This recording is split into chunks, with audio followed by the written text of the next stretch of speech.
But earmuff beats, they are hard.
All right, hello, welcome to another live episode of the BCSN SportsWrap. Bryan Fulford and A.D. Drew here for another Sunday night, the longest running HBCU sports talk show on the interwebs. Drew, how you doing, my man? Man, I am doing fine, my brother. I'm doing fine. All right, good to hear. Good to hear. Despite what my two alma maters did this weekend, man. I mean, look, I'm taking bullets in every direction, man. You know, and deservedly so. We both deserve those bullets. Man, my Colts tough loss to the Houston Texans this afternoon. I'm checking my fantasy league scores. You know, trying to maintain, man, but doing the best we can on a Sunday, and somehow I still gotta get ready for the last 3 weeks of the school year, you know? So staying busy, brother. Staying busy. I know you're doing the same over there for Morehouse. Basketball season's in session. We doing good when it comes to hoops, bro. How many games are you guys in so far? We are 2-2 on the season. Conference play already started yet? Because I know you guys are playing like a 24-game conference schedule. Has that already started? 2-0 in conference. Both conference victories are by 25 points or more. Jeez Louise. I better watch out, SIAC. Man. All right. Well, we'll get pretty soon, I guess, in another week or so. We can get ready to start talking about basketball more in depth, huh? Yes, sir. Yeah. Good stuff. Well, I want to say hello to everybody who's joining us wherever you're watching the show. You might be watching us on our YouTube feeds. The JBN Online is the home of the Jericho Broadcast Networks and the Black College Sports Network. My JBN Online, where you can always join and be a part of the channel, and you can even leave super chats. Any donation and every donation helps keep doing what we're doing. So if you enjoy the content from all of the different shows and things that we have going on, your support is always appreciated. Hello to everybody watching on Facebook, the Black College Sports Network Facebook, on the BCSN SportsWrap Facebook page, everybody on Twitter or X, as the kids call it now, and Instagram Live as well. So I guess this is going to be one of those days when you guys out there who this is your day. So go ahead and get it in now. You get your snide comments and your all the different little comments in.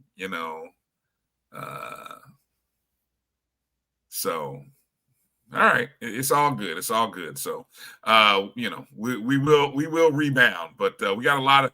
It's some interesting stuff to talk about here in the football season, because this is that very odd point in the football year, Drew, where the calendar of football gets real interesting, because as you're seeing, it's like a bloody Sunday in the FBS college football. As we were kind of waiting on the whole Lane Kiffin domino to fall, and then we've seen how that has trickled down to, I think, 4 or 5 other schools have named a coach.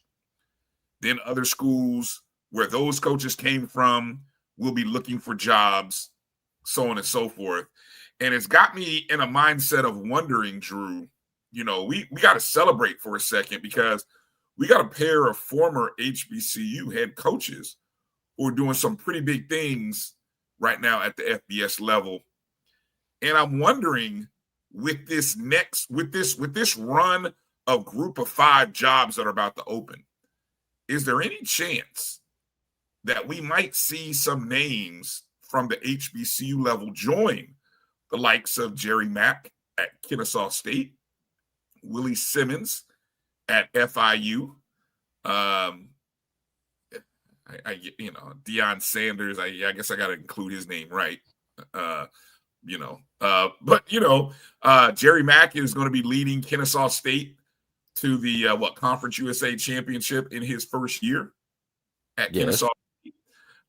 Willie Simmons is not only got FIU bowl eligible for the first time since 2019, but 7 wins is like a guaranteed winning program. I can't even think, I think it's been forever since FIU has had a winning season, meaning above 500. So, congratulations to Jerry Mack, who'll be playing for a conference title. Congratulations to Willie Simmons for, winning. Willie Simmons, I think, has had a winning season in all 9 years where he has been a head coach at Prairie View, Florida A&M, and now at FIU. All 9 seasons, Drew, he has been 500 or better. And so I'm wondering, Drew, with this latest run, who's next? Who, if you had to handicap it right now, Drew, who is the next HBCU head coach that's going to get an opportunity at the FBS level?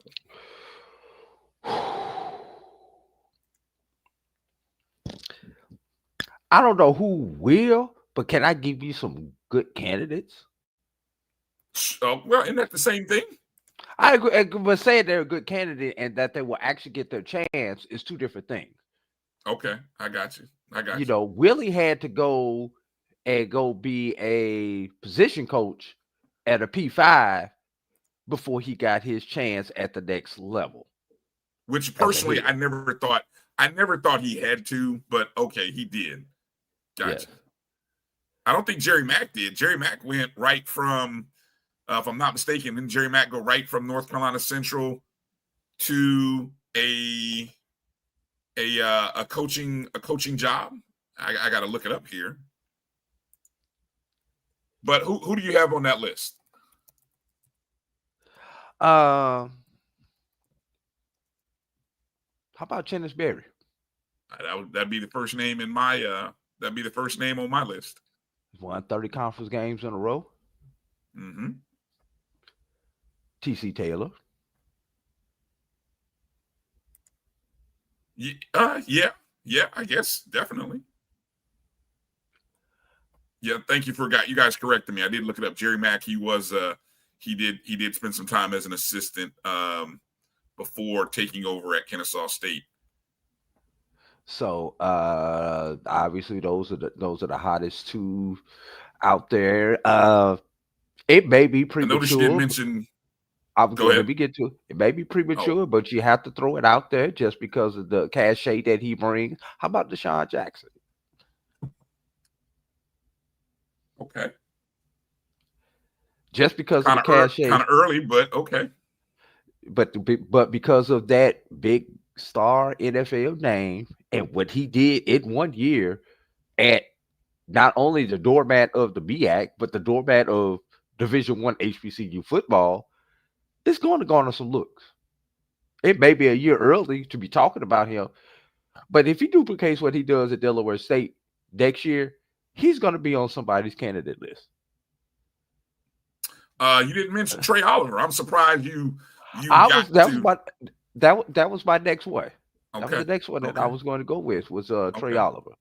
Gotcha. that's interesting because I think I would definitely go with the Shinnisberry, Trey Oliver. I know people want to crown TC. I do think TC Taylor is projecting on that arc. TC would have to take that position coach role at the next level before he would be given before he get an opportunity. I don't think he has a path to a direct opportunity. Here's what I find interesting, right? And this is why I didn't think Willie Simmons needed to go that assistant route, because Willie Simmons had already spent 8 seasons as a head coach. Now, I'm just looking at the resume of Jerry Mack. Jerry Mack has spent 4 years as the head coach of North Carolina Central before he departed. And obviously he had the 3 very successful years to start, from 14, 15, and 16, where he either shared the MEAC title or, won it outright. And then in his 4th year, he finished 4th, right? But he had a tremendous start. And then he spent several years as that, assistant, kind of similar to what you see guys like Broderick Fobbs doing right now and some others. But I just felt like a guy like Willie Simmons had shown you his leadership ability, not only 3 years at Prairie View, 3 or 4 years, but also 5 or 6 years at Florida A&M. And to me, I think when you spend almost a decade as the head coach and a CEO, it kind of puts you in a different perspective than having to prove. And maybe I'm wrong. I'm okay admitting where I'm wrong. So if I'm wrong, I'm wrong. And the only difference between maybe a Willie Simmons and a Deion Sanders is what a Deion Sanders is bringing to the table, right? The cash. I mean, Deion Sanders only spent 2 years at Jackson State, and he didn't have to go take an assistant job. He instantly went up because what he was bringing was a certain value, a financial namesake cachet value to it, right? So that's kind of the difference there. Now, so I would say a Trey Oliver. Trey Oliver has proven to me that the years spent leading North Carolina Central has value at a Group of 5 school, right? I think TC Taylor, in just his 3 years, his trajectory shows that in 5 years, if you want to say it's 5, I don't even think it'll take that long, that he is on a trajectory that, yes, he can probably lead a Group of 5 program. And notice I'm saying starting at a Group of 5 level, right? Because I'm being realistic about how the market works. The market says you have to kind of go in steps. And you see some of these names, these guys that are getting jobs at some of the bigger name schools, what they do, they spend 2 years at one Group of 5, then 2 years at another Group of 5. So they spent maybe 3 to 5 years at the Group of 5 level. Yeah, then they get the opportunity FBS. Payday, right? Payday. P4, yes. Exactly. The guy at Florida, for example. The guy at Florida, the guy who's going from USF to where's he going? Arkansas or somewhere like that. So I'm just seeing how that trajectory is working. Yeah. Now, I've got one more name I'm going to throw out, and then I'm going to give you an interesting opportunity that some people may want to look at. I don't think, not yet. I don't think Tremaine has been at the FCS level long enough yet. That's a good name. He's getting real close. He's getting close. I mean, with his success that he had on the D2 level, but he's going to have to get 3 in at PV before we can start having that conversation about him. 3 to 5 3 is the right number. Yeah, but how about Mickey Joseph? Oh, I'm glad because you brought his name up. because he came from that level, essentially came from FBS, came down to the FCS level to almost like what Lane Kiffin did. He had to take a step back. Lane Kiffin went from being the head, had to go be a coordinator under Nick Saban to get that opportunity again. Is not comparing apples to apples, but is that kind of the situation with Mickey Joseph? I'm pulling up Joseph's career arc right now Because I know he was an interim at the FBS level in a DNP5 conference. Yeah, here's the thing, right? Joseph spent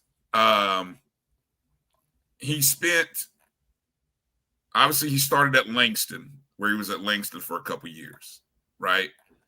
And then in between Langston, when he left Langston, he he was at Alcorn State. He was at Grambling State already previously for a couple years. I think he was with Fobbs in the 14-15 season. Then he was at Louisiana Tech.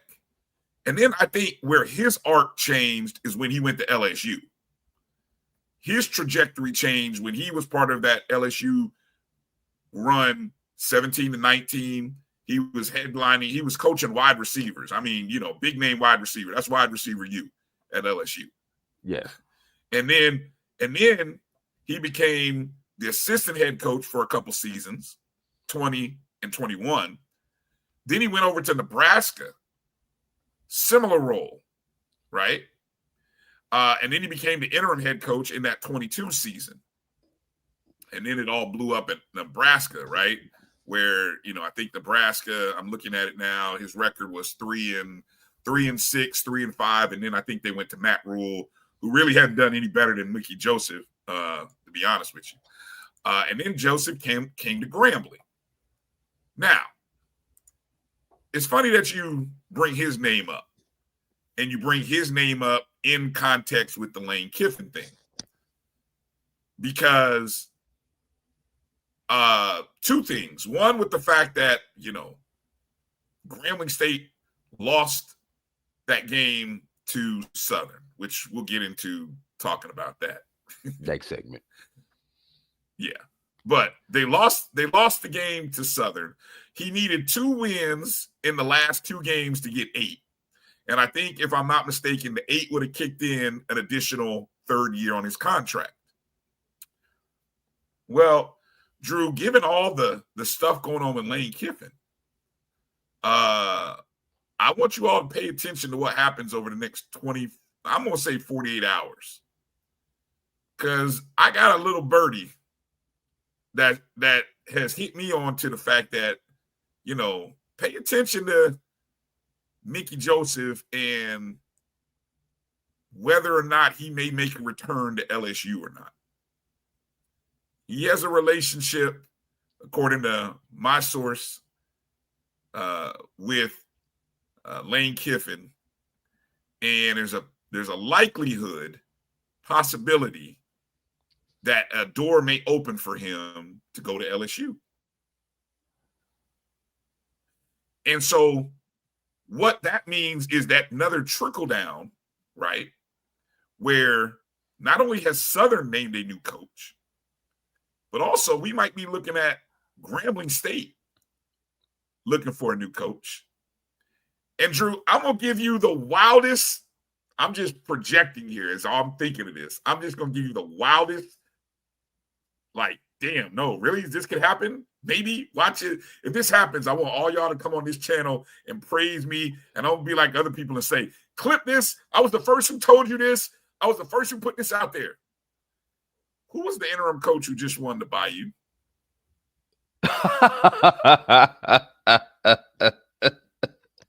Fred.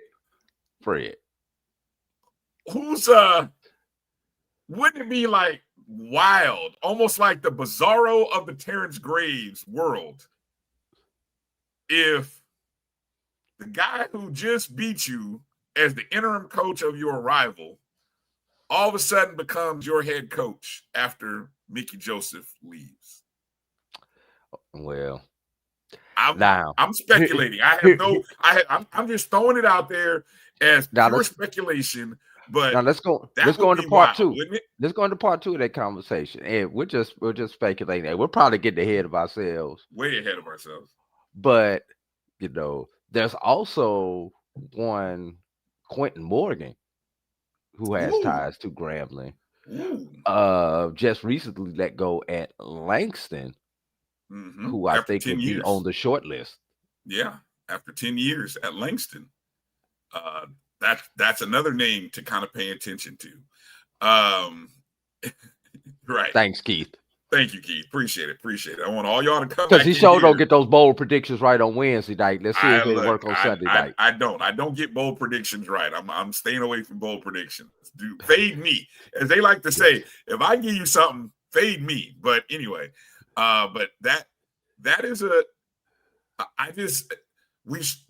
dominoes of college football right now, and I don't know if anyone has already done the numbers on how many coaching jobs have opened up already, but I feel like there's at least a dozen, and I'm talking at least 6 premier programs. We're all looking for coaches.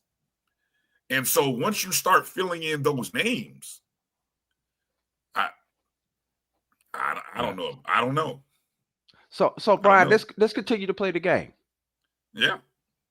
Let's continue to play the game. So we just talked about all these HBCU, FCS coaches getting opportunities at G5 schools. So now we have to fill those positions, Brian. Yep. Let's start with our D2/NAIA coffers and see who's next up on that list. Let's play the game, Brian. Let's play it. Let me see if I got any. Do I have any sound effects? StreamYard just recently dropped in all kinds of little audio features and stuff. So I'm wondering if I have any new audio, like any game music audio. Pull them up. What you got? No. What do we got, Drew? I thought that was gonna be Mission Impossible the way that started. The way it started, right? Yeah. Anyway, you'd be wrong. All right. Let's start on the D2 level. D2 level. All right. Obviously, let's start with the hottest name out there. That would be the person. That would be the only one still coaching on the D2 level right now, currently, and that would be one Quinn Gray. Okay, Quinn Gray. Yeah. Yes. And when I say currently, his team is currently playing. Still playing, right? Still playing. Yes. And I'll be real. Don't we have to start the other way? Hold on, stop. Don't we have to start the other way? Don't we have to start at the upper level, like the FCS level first? Then we have to do it the other way around. We've already talked about the FCSs that can move up. We've already talked. Okay, all right. Yeah, okay. We've already talked about. Well, we didn't mention yesterday. We didn't mention that are we including what we talked about last week, because we did speculate about Hampton's job last week. Oh, I mean, do you have some people? Oh, I told you who my first call was. My first call would be to Dr. Alvin Parker. Right. Okay. So let's start. Hold up. There's one more name that we need to put out there, Brian, before we move on to the D2s. How about a coach who's currently coaching a position at a P5 school right now? How about one Connell Maynor? That's an interesting name.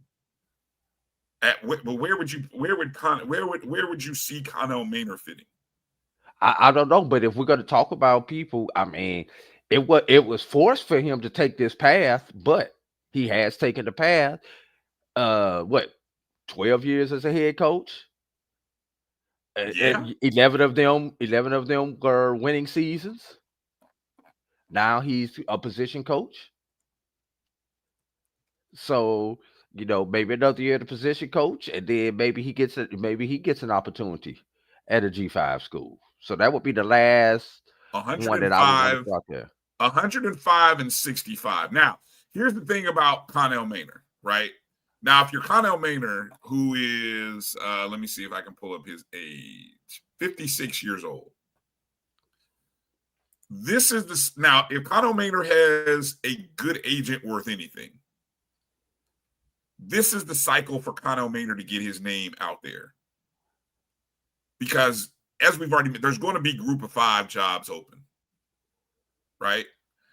And I don't think Maynor wants to, somebody said, if I'm Maynor, I don't want to go back to the SWAC. I don't want to go Division-II.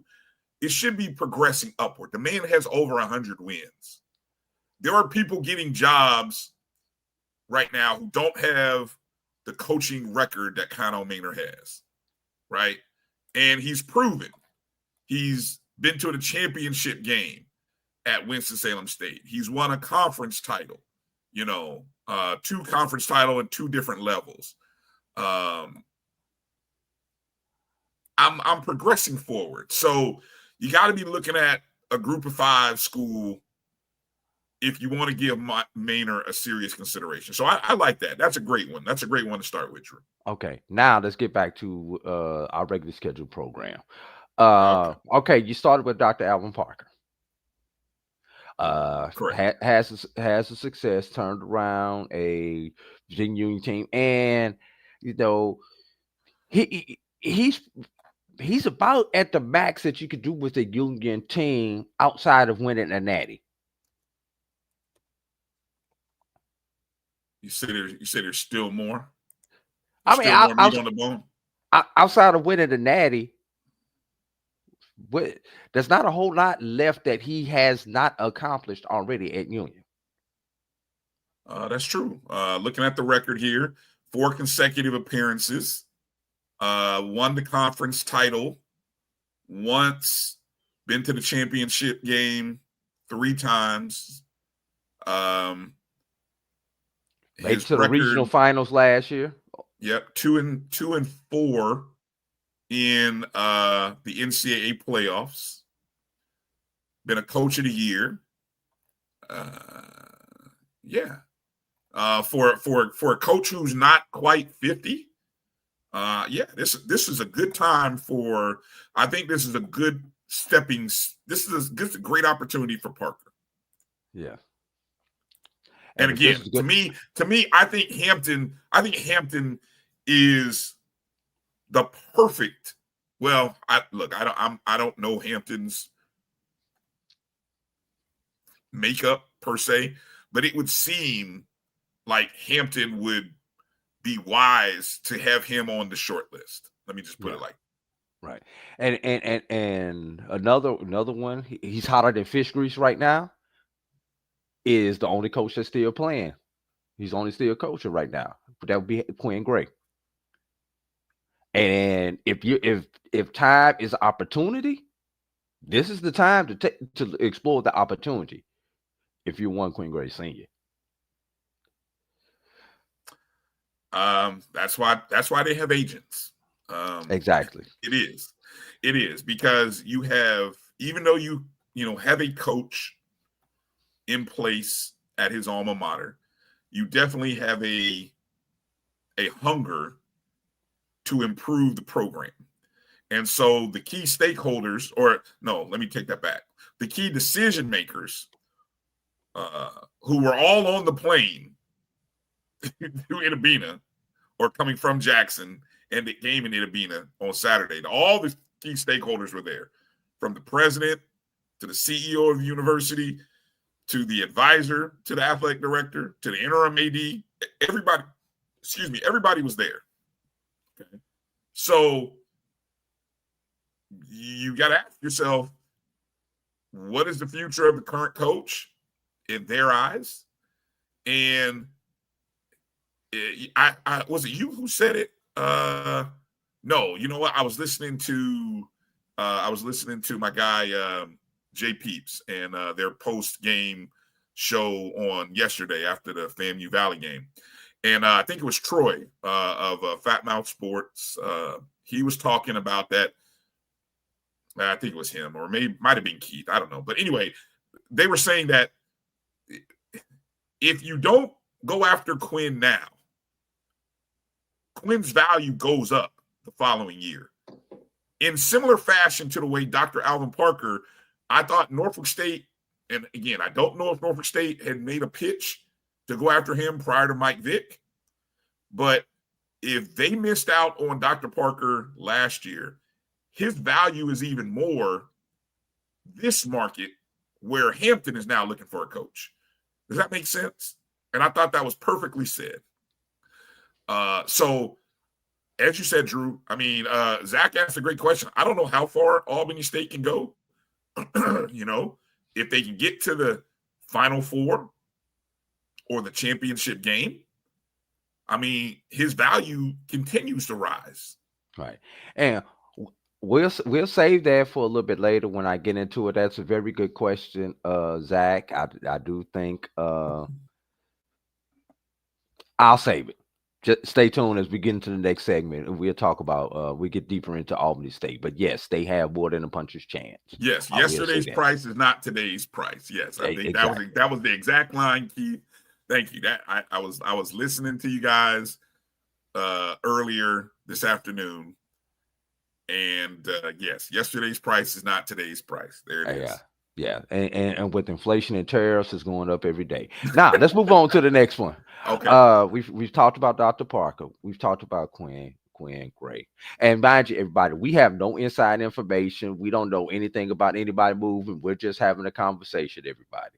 So please don't go out and say A.D. Drew or Brian Fulford said you're leaving us to go to A, B, and C. We're just having an innocent, fun conversation.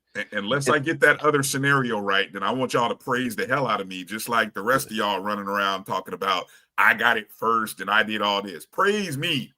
I mean, I'm being humble about it though. But yeah. All right. Next one, I think maybe on that D2 hot list would be Maurice Flowers. Oh yeah. Yes. Maurice Flowers. And hold on, let me pull up his coaching history here a little bit on Flowers. So Flowers, just in case you forgot, has spent many years coming out of the high school world of coaching in Texas and North Carolina before he took over as an offensive coordinator at Johnson C. Smith, then as a OC at Shaw University, also was an assistant coach at Campbell and Miles, at Fayetteville State, at Valley, then finally got an opportunity at Fort Valley State. Unfortunately for him, it happened during COVID. Like the COVID year happened, right? And so he was at Fort Valley State for essentially one full season, the 2021 season where he went 5-5, but he did get a couple of wins in the year before where Valley tried to play during that COVID year. He went 2-0. So then he transitions over to Johnson C. Smith, a team that was, I mean, look, all jokes with all respect to Valley, right? Johnson C. Smith and Livingstone were the valleys of the SIAC. Is that a fair assessment, Drew? Of the CIAA. Of the CIAA, yes, right. They were the bottom feeders of the Southern Division, and he turned them around. Where in year one he only won 2 games and a 5th place finish, to 2023 winning 7 games, finishing 2nd in the Southern Division.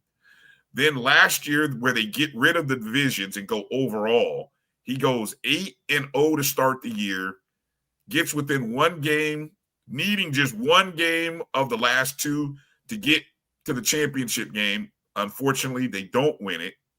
They finished 3rd, tied for 3rd. To this year, they actually pull it together, win the CIAA, go to the playoffs, rankings as high as 11th in the AFCA, 13th in the Division-II rankings. And I mean, he's proven that he's proven to me, Drew, that he can turn around a program and is worth the investment if I'm if I'm an FCS school. Yeah. All right. Let's move on to a couple other ones. Here's a couple wild cards, Brian. And I don't know how much consideration he would get. And he's probably going to kick my, you know what, next time I throw this out, next time I see him. And I see him, regularly. But how about Teddy Keaton? The turnaround jobs that he has done. Would it translate at the next level? Teddy Keaton. I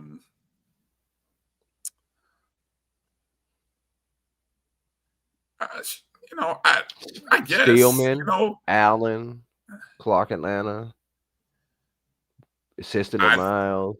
I think, okay, so my answer reaction, it took me a second to think about, and for you to say those other games, I mean, you're more familiar with his success track record. The disappointment of this year at Clark leaves people scratching their heads. Was it a one-year wonder? Was it was it a aberration because he had an SIAC Player of the Year at quarterback? So now we want to see what he's going to do moving forward. So I think he's on. I think he's in the room. He's in the discussion, but not in front of those other names. No, I didn't say in front of him. I just said a wild card. Okay. Yeah, if you can't get one of those top three names, he's got to be at the top of tier 2. Right. How about Rod Dickerson?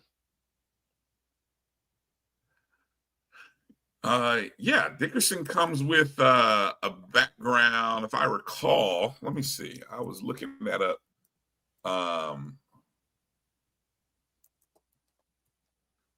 Let's see. Dickerson, who of course is the current Benedict coach, spent a couple of years at Gardner-Webb as a head coach. Only a 7-15 overall record. And then he went into the assistant coaching route. But his assistant coaching tree is nice because he had a stint at not only at the professional level, but also he did some time with Ole Miss in 2008 and 2010. That was prior to the Gardner-Webb job. So I think that's probably why the Gardner-Webb job opened up for him. And then he came out of that, and then, Morgan State, Jackson State for a few years, went to West Florida at the Division-II level, and now he's at Benedict. So.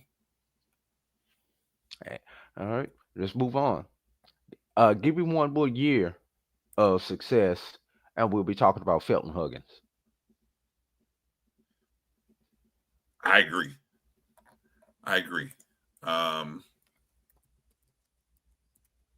me take a look here. Huggins, young guy, only 42 years of age. Here's a guy who is a Grambling State grad. Now, that's an interesting name. Drew, how about this? While we're out here speculating, would Grambling State bring one of their own home? How about what he showed them against Grambling during the season? Was that an audition? Well, that could be interesting. Yeah.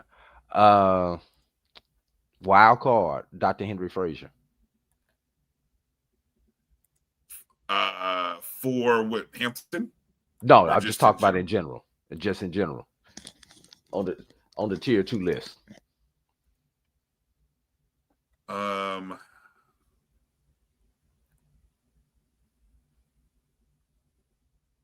Let's see. A heck of a career.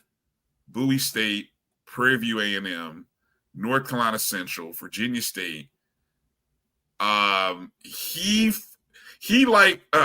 has over 100 wins career, similar to Connell Maynard. He's won a SWAC title. You gotta consider him. You got to consider. Yeah. Would he be? Look, I'll ask this question: who would? Okay, so here's a controversial question: who would be a better play at Hampton, or is this like a 1A and 1B? Dr. Henry Frazier III or Dr. Alvin Parker?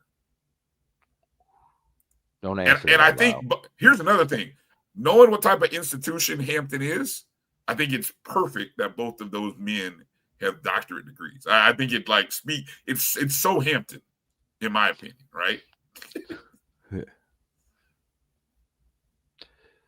All right. He is from the Maryland area. He's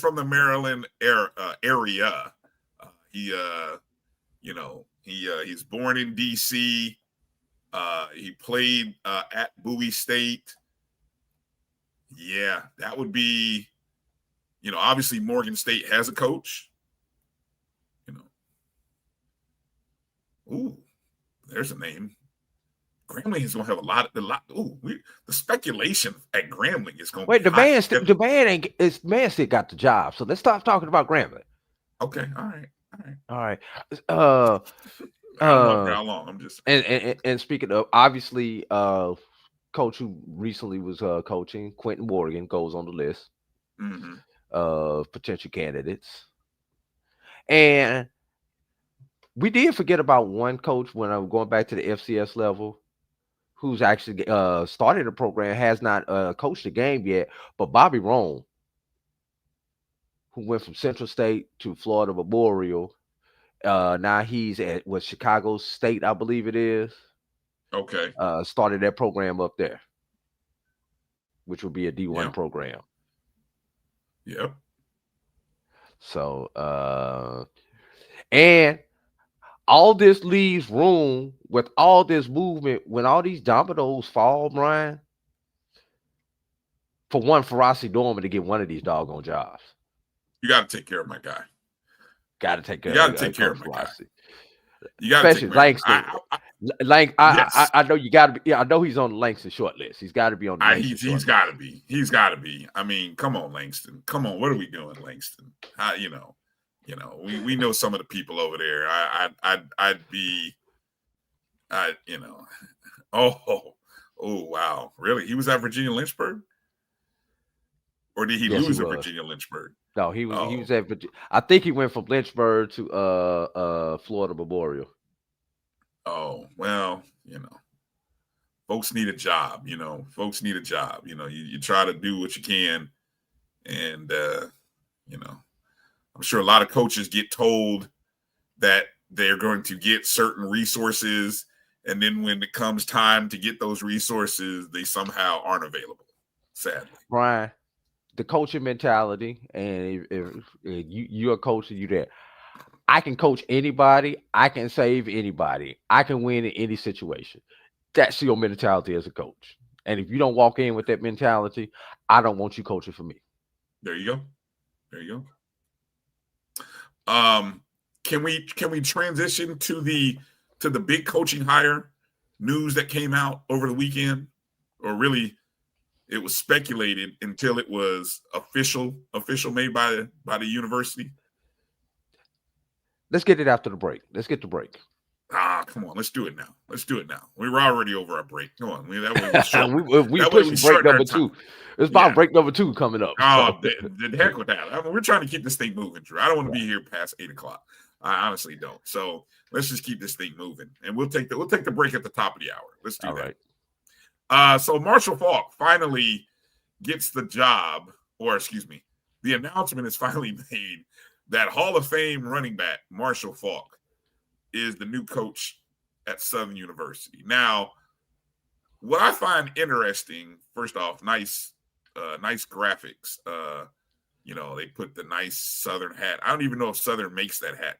You guys tell me in the chats, is this gear that Southern actually has available for you guys to buy?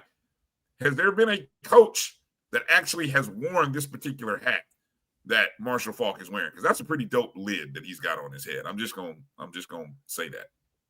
Obviously, you could tell by the graphics, in the sunglasses that that.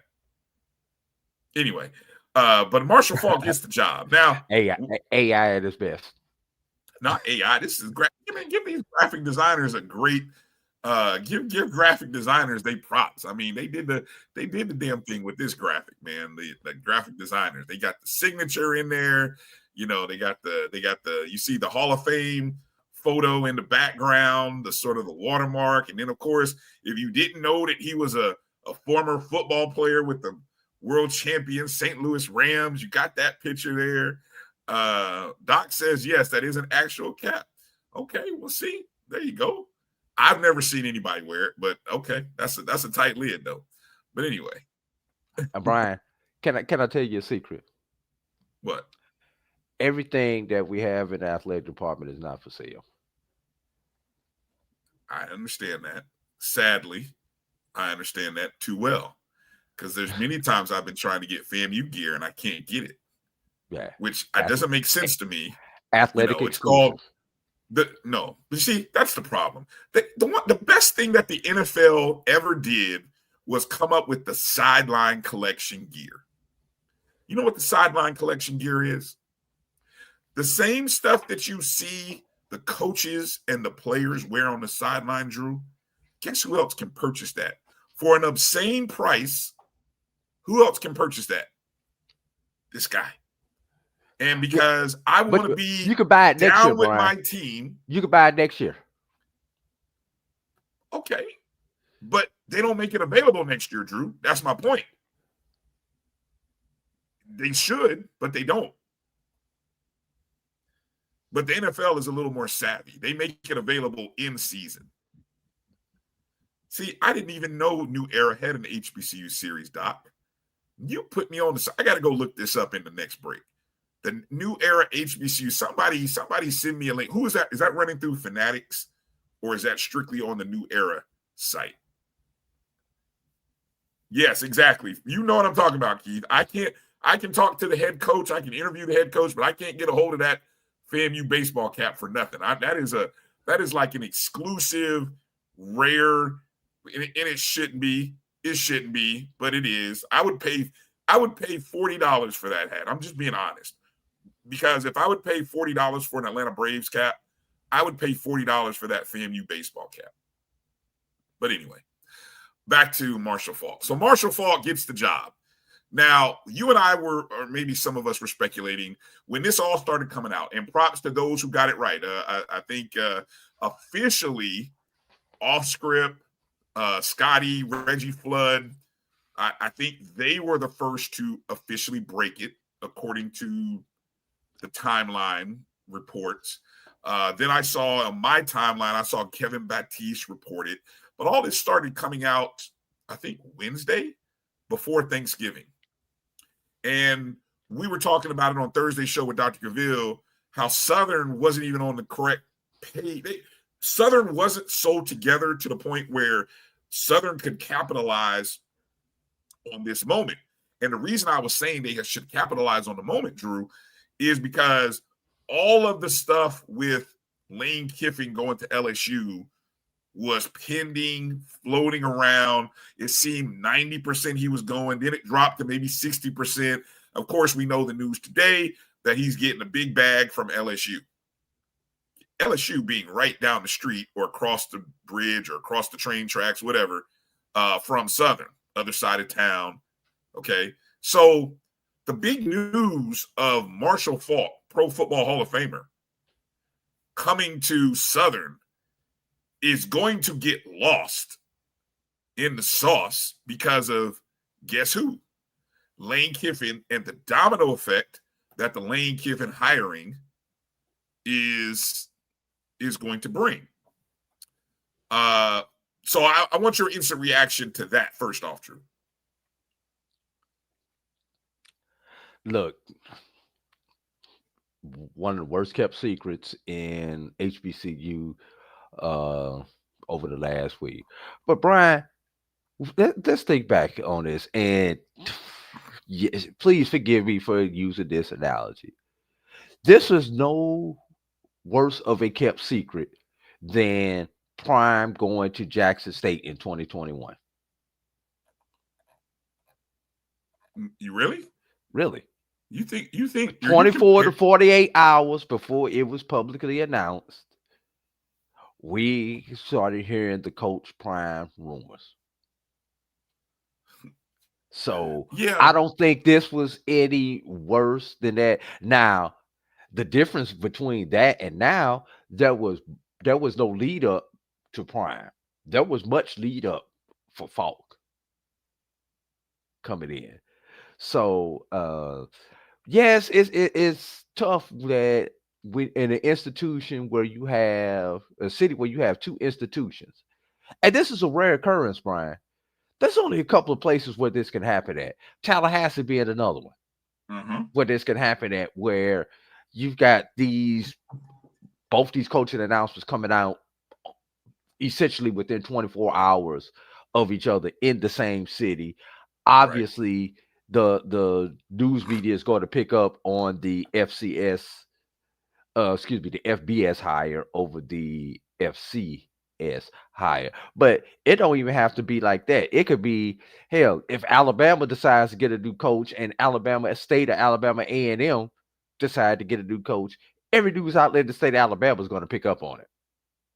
True. So, it really doesn't matter. But is it tough that it's being overshadowed? Yes. I think it was even worse is something couldn't control this. Some way, somehow, this got out. Now, early in the week. Here's the question. Was it leaked by design, Brian? Because sometimes you leak stuff to get a reaction so that you can pull it back. What was the coach that was leaked a couple of years ago? It was for the Grambling job, but the coach was leaked and then they pulled back. The Art Briles. That was an assistant coaching job. Right. It was leaked and then it was pulled back. No, that was an assistant coaching position. Right. Because of the outlet of the public backlash. And I believe that one was leaked on purpose. So was it leaked on purpose? Or was it leaked because somebody was pissed off at this hire? Because they man didn't get hired. And you was hoping that this by leaking this, that it went south and you got enough of a public backlash. Now, of course, we've got he's never been a head coach before. Yes, he's got NFL experience, but he does have the year that he's done in Colorado with Coach Prime. But this was not a year to write home about if you're a Colorado Buffalo fan. So there's much stuff, but he's from the area. Grew up in New Orleans. His claim to fame comes from your Indianapolis Colts, Brian, and my St. Louis Rams. So obviously with the Super Bowl rings with the Rams and the Super Bowl second appearance with the Rams. So this brings a lot. With Lane Kiffin coming to LSU, this may be the only hire that Southern could do to actually stay relevant in the local news media. Ooh, don't tell Southern folks that. I know Southern folks got to be like, no, we're Southern. I mean, I don't, Yeah, you're Southern all you want to, but Marshall Faulk is going to keep you in the local news. I don't think any other hire they could have went with would keep them in the local news outside of a Marshall Faulk with a Lane Kiffin also in the same neighborhood. I'll leave it right there and let you throw your 2 cents in on that, Brian. I enjoyed listening to the Carlos Brown show on Saturday. Carlos obviously he covers Southern, has covered Southern for over a couple of decades now. And he spoke about,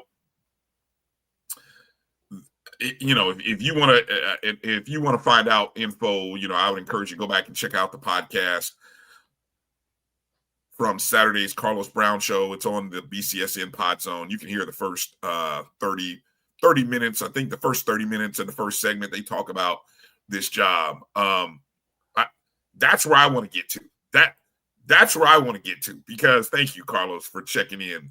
It's the finalists that I find the most interesting. I actually find the list of finalists, Drew, more fascinating than the hire, because if I'm not mistaken, Marshall Faulk was had expressed interest. I don't know if directly or through back channels previously, before they hired Terrence Graves. Because you remember 2 years ago, Marshall Faulk's name started to come out. Started to circulate. Okay. So. And we laughed at it. And we laughed. Okay. But what did Marshall Faulk do? This is how you show how serious you are. He went to his friend Deion Sanders and said, get a job. I need a job. I want to get into coaching. I want to see how it's done. I want to learn how it's done. Okay, I'll have you be the running backs coach. Now, I mean, whether their running backs were good or not, that's irrelevant. Okay, but I bet anything, Marshall Faulk presented a plan and a package that was probably vetted, reviewed, worked on over the course of several months with Deion Sanders, right?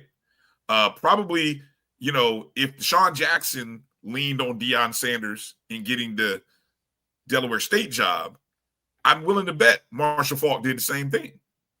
And credit to Deion for being like, hey, look, I'll show you brothers what you need to do to bring to these institutions that, yes, they are HBCUs, but B, they're also low resource institutions. And what can you bring? If you're really about this, what can you bring into this? I don't know what these guys' long-range goal is. I've heard some people speculate that Deshaun Jackson's long-range goal is to get back to California. I don't know what Deion Sanders' long-range goal is now that his sons are no longer, being coached by him in college. I don't know what his main aspirations are, right? But Marshall Faulk seems to have a genuine interest right now at this level. And so back to the finalists, because I think the finalists are interesting. Faulk is one, and this is reported on by Carlos Brown. Carlos Brown did a great job of breaking this down, and nobody else has been talking about this. So put some respect on Carlos Brown for dropping the finalists, because I haven't read or heard anybody else talking about the finalists in this whole thing. Have you, Drew? No. Okay. The names that were part of the finalist group were, of course, outside of Marshall Faulk. He said Trey Oliver, the head coach of North Carolina Central, was a finalist. Deshaun Jackson, who just, Stop right there. Everybody keep in mind, Trey Oliver was a coach at Southern prior.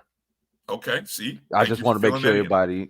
I'm glad you filled that in. Because even though he is a North Carolina Central alum, that's a good fill-in. We'll talk about that in a second. Deshaun Jackson, 1 year in at Delaware State, had their best season in about 10, 12 years. Okay, interesting move. Why Deshaun Jackson would be interested in Southern when he just got to Delaware State. Is it a step up? Definitely in facilities, probably. And how much closer does it put Deshaun Jackson to maybe where he really would like to be if you listen to the speculation from people? Then you also had in terms of 5-hour flight in the 3, Brian. Yes. And then the two other finalists, not as maybe well known as Trey Oliver or Deshaun Jackson. Definitely not currently head coaches, but you had Maurice Harris, who's the current offensive coordinator for Liberty. Spent some time working at Alabama State in terms of just HBCUs and other, entities. And then Tyrone Nix, who's the defensive coordinator at Tarleton State, who has a nice resume as well. over, just kind of glancing at, he worked as a DC at Ole Miss, South Carolina, been in Conference USA. So, I mean, here's a guy who, look, don't be surprised if his name doesn't pop up in some of these Group of 5 searches, right? Harris, I heard that about Harris working at Jackson State. I didn't see that on the bio sheet that I was looking at, but okay, I don't doubt, because I think Carlos said it as well. I saw Israel just mention it, so I don't doubt that as well. Yes, Tarleton is on a track to be FBS, but so those names were interesting to me in terms of especially the Oliver and Deshaun Jackson, because those are names that and then two names that just did well in the MEAC, but it's like, okay. I think it speaks to maybe how they view the Southern opportunity, right? And with the right resources, what that job could be. I think that says a lot about how Southern is viewed from the outside. What's your thoughts on those other finalists? I mean, it is a great list. Great list. I believe everybody was currently employed, if I read through those lines correctly, Brian. They were or are. Yeah. Yes. So that's always a plus, and then you have to get into the real. Let's have a real conversation, Brian. Mm-hmm. For those 4 coaches currently employed somewhere, now it's been leaked that they were finalists for another coaching job. Mm-hmm. When did the season end, Brian? For all of them, everybody else ended last week. They ended last Saturday for both of those other guys. Right. So when was it speculated that Marshall Faulk got the job? About Tuesday, I think, is when I started hearing the rumblings, either Tuesday night or Wednesday. So that means you interviewed everybody Sunday or Monday? I would guess probably Monday. And you made it official on Tuesday? What I'm saying is agents are powerful. There was some back channel conversations going on with agents, everybody. Oh, that's what agents are for. Yeah. Because obviously those coaches were doing their best trying to win. 2 of them trying to compete and beat each other. 2 of those finalists actually played each other.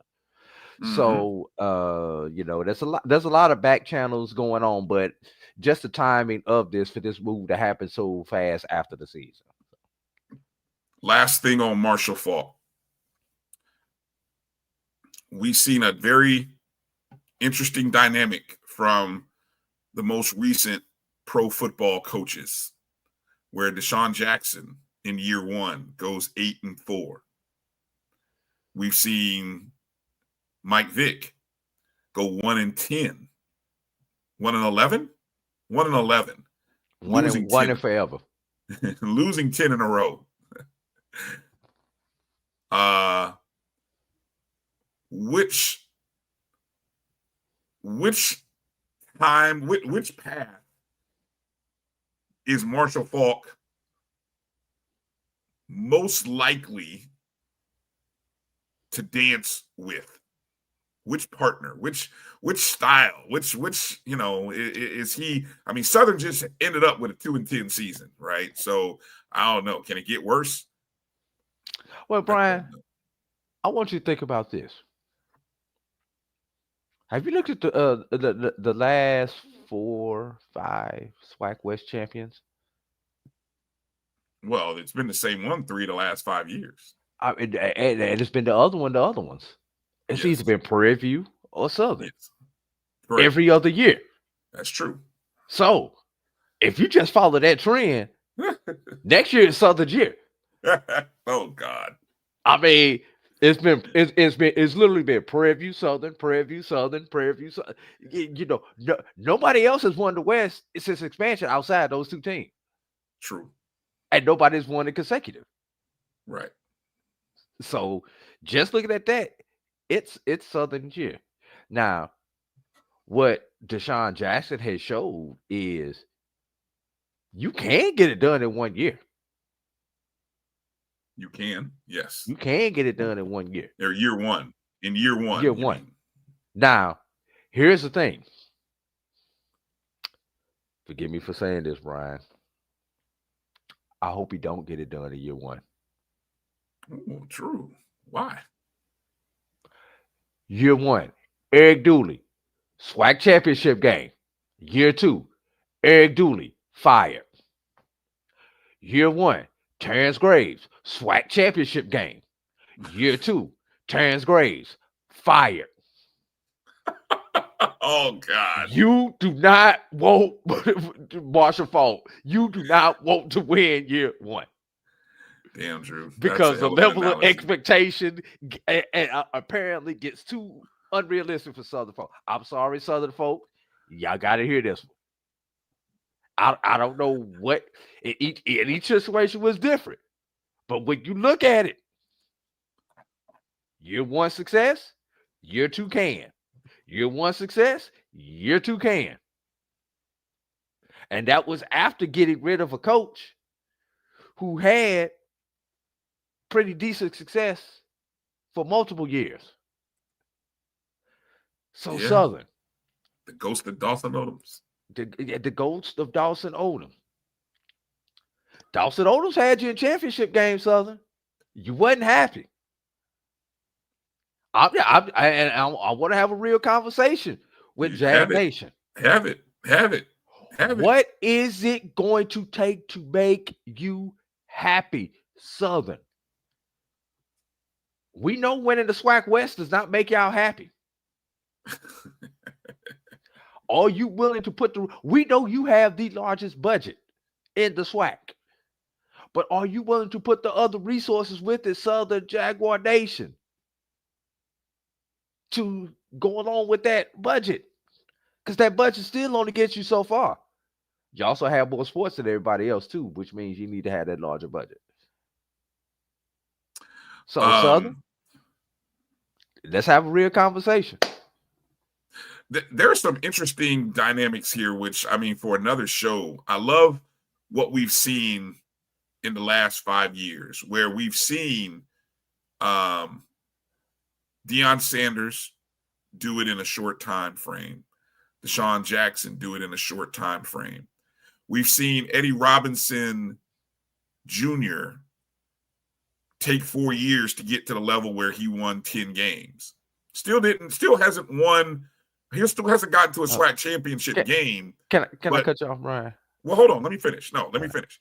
And the fact that also Chris Dishman, who's in year, 3 or 2? Is it 2 for Dishman? 2. Or 3? This finishing 2. He just finished 2.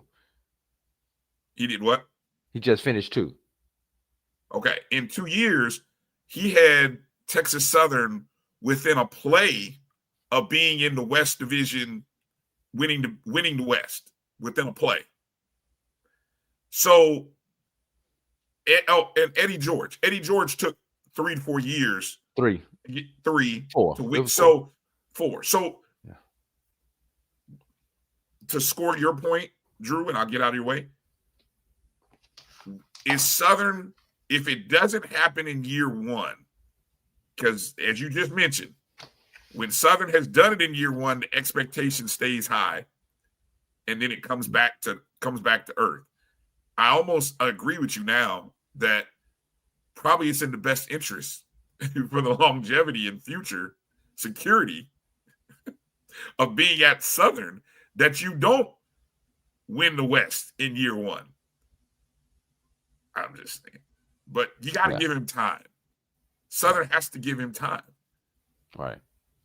And no, you did not fire Dawson Odoms, but you did your best to run him out the door.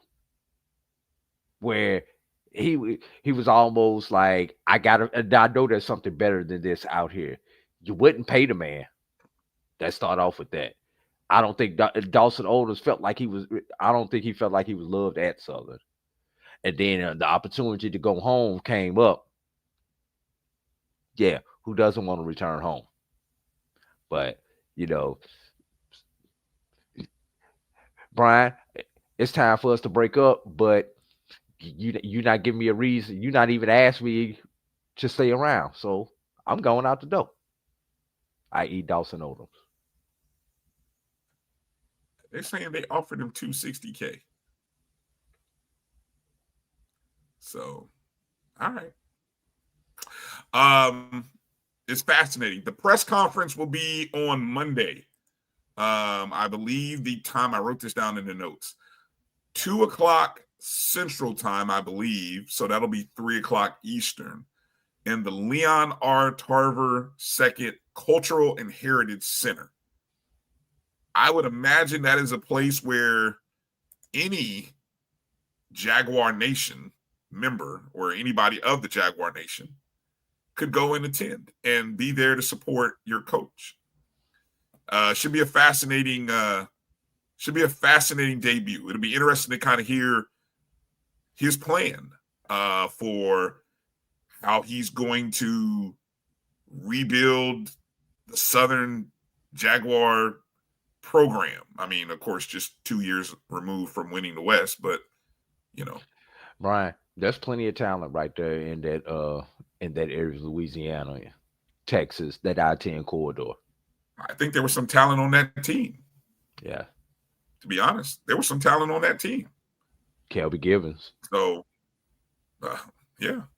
You have Trey Holly.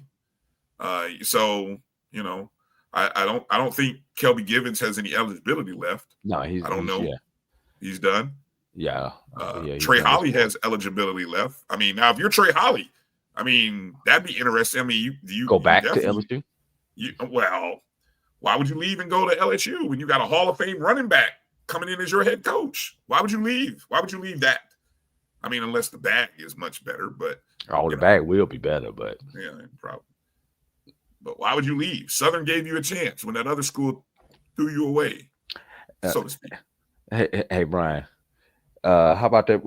What happened to that break at the top of the hour? It's almost the bottom of the hour. All right, let's take a break and come back on the other side. Catch up. We got to talk about this. We got to talk about Albany State, man. We will. We'll talk about Albany State. We'll also talk about there are no more winless teams in the SWAC. We'll talk about how that happened.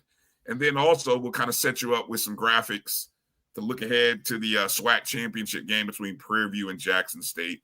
No handicap information or stats available just yet to kind of give a prediction, but there'll be more time for that during the course of the week. Hang tight with us. You're watching the BCSN Sports Wrap right here on the Black College Sports Network. We'll be back in just a moment. This is the Dean of the College of HBCU Sports, Kenyatta Cavill of Dr. Cavill's Inside the HBCU Sports Lab with Mike Washington and Charles Bishop. Come mix it up in the lab where the course lecture is in session every Tuesday from 6:00 p.m. Central Standard Time on Facebook Live, YouTube Spreaker, or the BCSN app, as we discuss all things about the HBCU sports culture, including exploring the week that was in the sporting HBCU diaspora, as well as the upcoming week of HBCU sports. With me, the Dean, the College of HBCU Sports, on Dr. Cavill's Inside the HBCU Sports Lab with Mike Washington and Charles Bishop. Course lecture dismissed.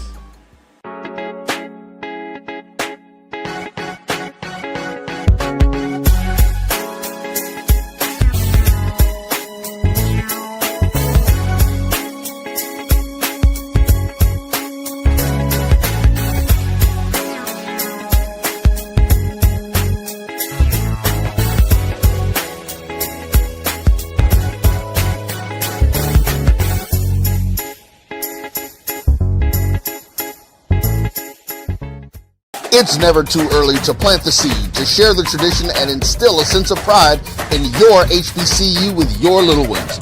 HBCU Pride and Joy Children's Boutique helps you share your school spirit with a wide selection of adorable kids apparel and accessories, officially licensed from your favorite HBCU. Visit hbcupridejoy.com and follow us on all social media at HBCU Pride Joy on Facebook and Twitter. For over 30 years, HBCU Image has been more than just an apparel store. We've been a movement, a state, a legacy. We celebrate the pride, the purpose, and the culture that make historically black colleges and universities legendary. Whether you're a student or a lifelong supporter, our gear lets you wear your HBCU story with confidence and style. Because when you wear HBCU Image, you're not just wearing clothes. You're wearing culture. You're wearing pride. You're wearing purpose. HBCU. College football fans, the Cricket Celebration Bowl is celebrating 10 years of crowning an HBCU national champion. A champion will rise at Mercedes-Benz Stadium on December 13th as the MEAC and SWAC champions clash in Atlanta. Join us for championship football, interactive fan experiences, and iconic marching bands. It's an HBCU family reunion that you don't want to miss. See who will be crowned the next HBCU national champion. For event and ticket information, visit thecelebrationbowl.com.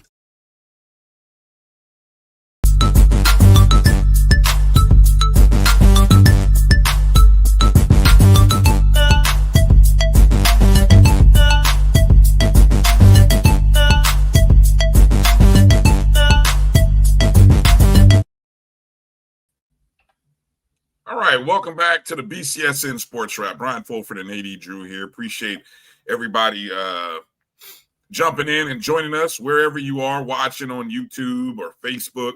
Go ahead and hit the thumbs up and the like button if you would, helping out the algorithm of the show. You also, the folks who are on Twitter and Instagram Live, we say hello to you as well. Let's see.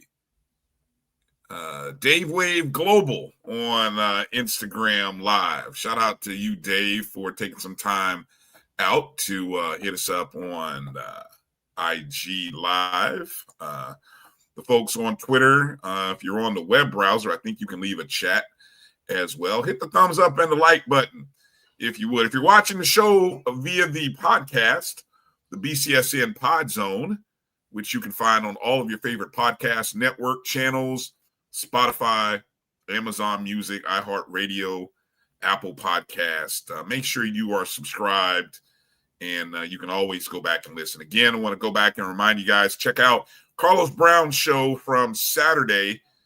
Carlos and the panel. Carlos gives some good background information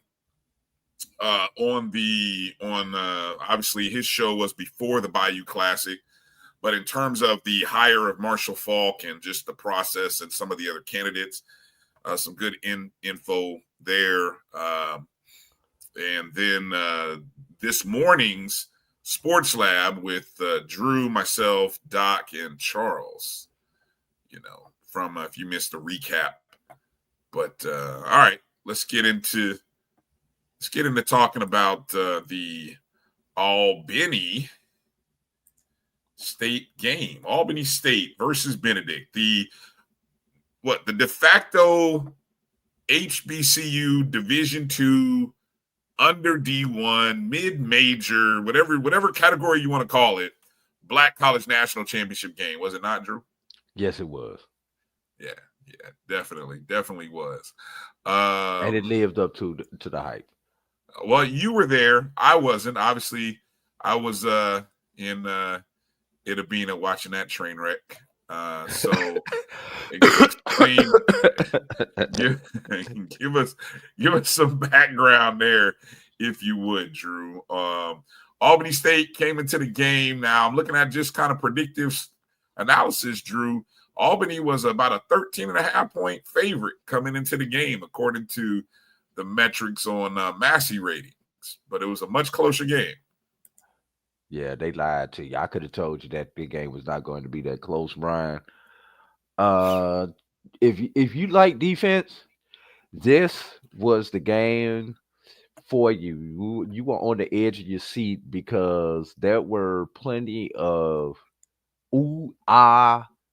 plays in the game, and I don't mean people getting mossed. It was the kind of the old Mike Singletary type plays where people were getting leveled out and laid, Brian. And I do mean clean football game. There were a couple of times that I need to pull up the stat sheet for this particular game, Brian. There was a couple of times where Albany State gave Benedict a real short field, and Benedict did. I mean, Albany State's defense did a great job holding Benedict to only a field goal. As I go back through the through the notes.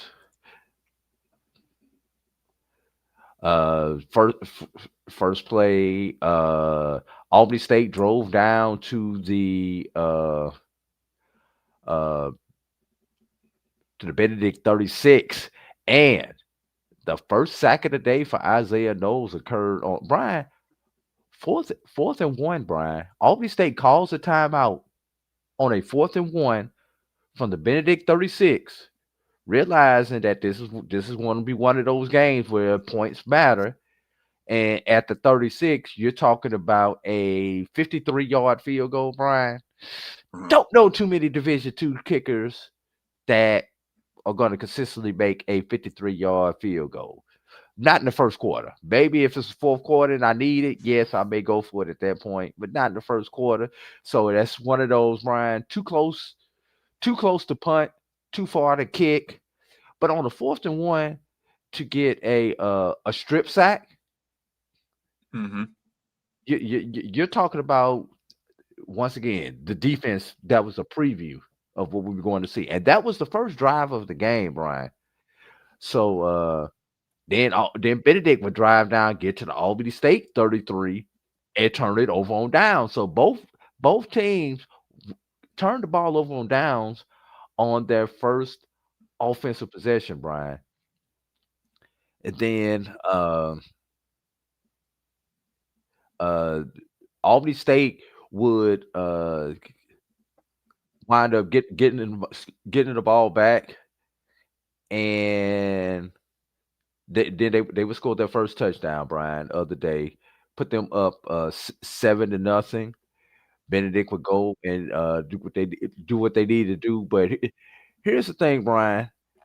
Benedict would start with the ball on the Albany State 36-yard line, Brian, after forcing Albany State to punt from their own 1-yard line.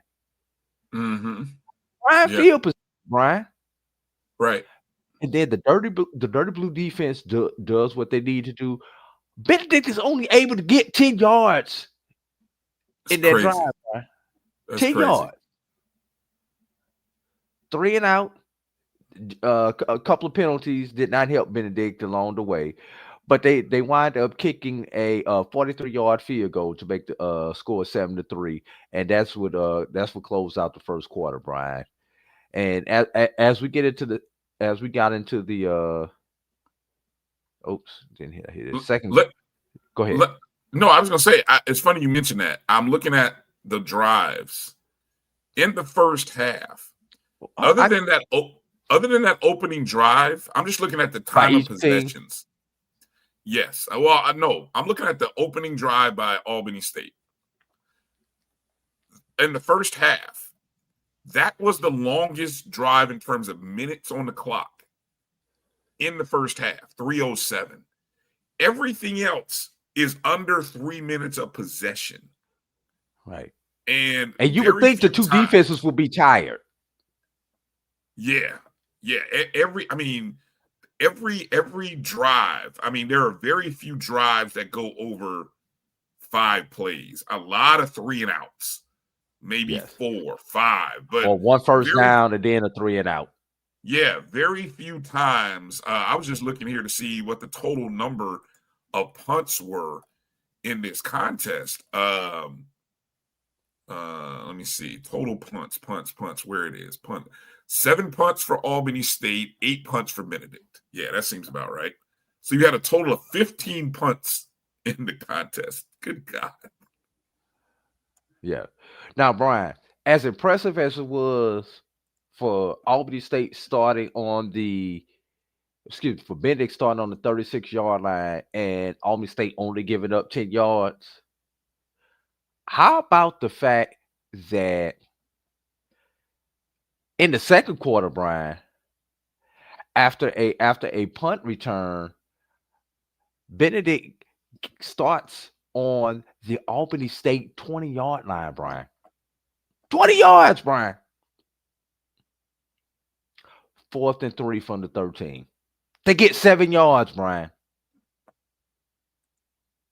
30-yard field goal. Talk about the Dirty Blue defense, Brian. They pick up the ball, and the Benedict defense does what it's supposed to do and gives the offense a short field and even a short turf field. And the Dirty Blue defense stopped them both times, limited the Tigers to 3 points, Brian. Wow. The Benedict defense has been the sexy defense because the Benedict defense will score. Interception, scoop and score, whatever the case may be. The Dirty Blue defense is actually the number one defense in the conference, Brian. And they showed it. Aren't they like number 4? Aren't they? I saw I was listening to the show post game Saturday with Jay Peeps, and and they were saying that Albany State's defense was number 4 in the nation, and they showed it. As much as we've talked about Benedict's defense this year, Brian, and we've slept on the Dirty Blue defense.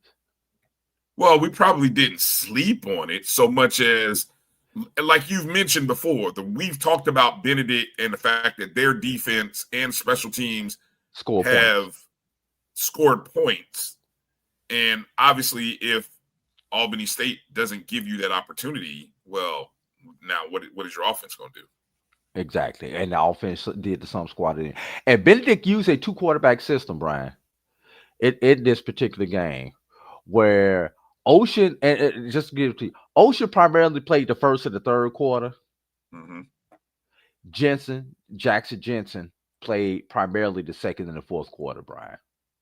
Right. Combined, the 2 quarterbacks were 8 of 27 for 46 yards, with a long of 14, and was sacked 1 time. In total, Albany State had the time of possession 36-25 to 23-35, and held Benedict to 186 yards of total offense. 186 yards of total offense. Wow. Brian. Yeah. Now getting back to the second half of this game, scoreless third period. Neither team was able to really sustain any type of drive. I don't think either team actually crossed. One time Benedict did cross midfield. Twice. Albany State did not cross midfield in the third quarter, Brian. Wow. Albany State did not cross midfield in the third quarter. The closest Benedict was able to get was down to the Albany State 40 in the third quarter. So in the fourth quarter, Brian, Albany State is finally able to put together a drive, Brian. They score a touchdown with about just over a 4-minute drive in the fourth quarter, Brian, to put them up 14-6, Brian. Yeah, 14-6. Then, wouldn't you know, Brian, Benedict comes down and is finally able to muster up their only sustained drive of the day, Brian. Great kickoff return. Get it out to the 30. Not best field position, but they're able to get down and put together a drive, and the score gets to 14-12, Brian. This is where the drama went through, Brian. Everybody in the building knows you must go for two. It's 3:45, 3:50 left in the ball game, Brian. Right. Fade pattern to the in the back of the end zone, incomplete. Now, Brian, you're Benedict. You've got, I believe they had all three of their timeouts left at that point. Two timeouts. Two timeouts left at that point. Brian, what do you do? Yeah. 3:45 left in the game. Do you onside kick it or do you go? Think about your defense. Oh, well, okay. If I'm thinking about my defense, I'm kicking it off. And that's exactly what Benedict did. Okay. All right. So Albany State gets the ball on the 31-yard line. And now I'll just go down this play. This is the series that Albany State iced it. Tion Rice up the middle for 2 yards. Isaiah Noel completes a short pass for a 2-yard loss. On 3rd and 10, Knowles completes a pass to Amari Stewart for 21 yards for a first down. And then you have the 2-minute timeout. Mm-hmm. Still need one more first down, Brian, to end this game. Right. Weiss rushes for 8. Weiss rushes for 3. First down. Benedict calls his final timeout. Yeah, it's pretty much over. 2 kneel downs. Ball game. And the funny thing about the kneel downs, Brian, everybody was actually interested in victory formation because of what happened with Jackson State Alcoa the week prior. Sure. Nothing's easy. After what you saw a week ago. The first time I've ever been around people where no one assumed in victory formation. So, but yes, Albany State was able to ice the game. Big play from Knowles to Stewart to ice the game, man. That was a critical first down that they needed.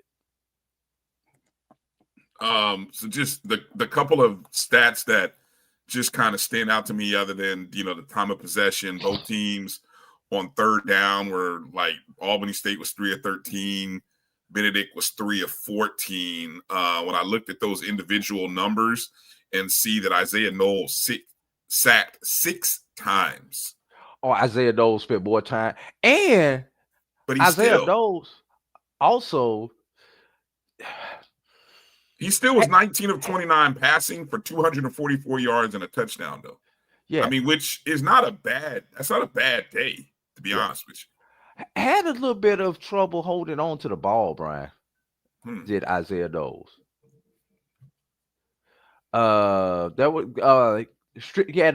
He was strip sacked one time. And there was a couple of times, Brian, Albany State had 4 fumbles in the game. Lost 2 of them. I know at least 2 of those fumbles were by Isaiah Knowles, and one of them was lost. So, ball security. And I'm sorry, Albany State, you got to hold on to the ball.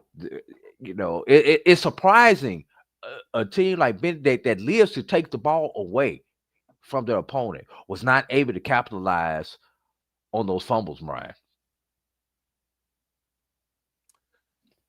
How about what's fascinating is Benedict ends the season 10-3, all 3 losses to Albany State. You lost by 28, 6, and 2.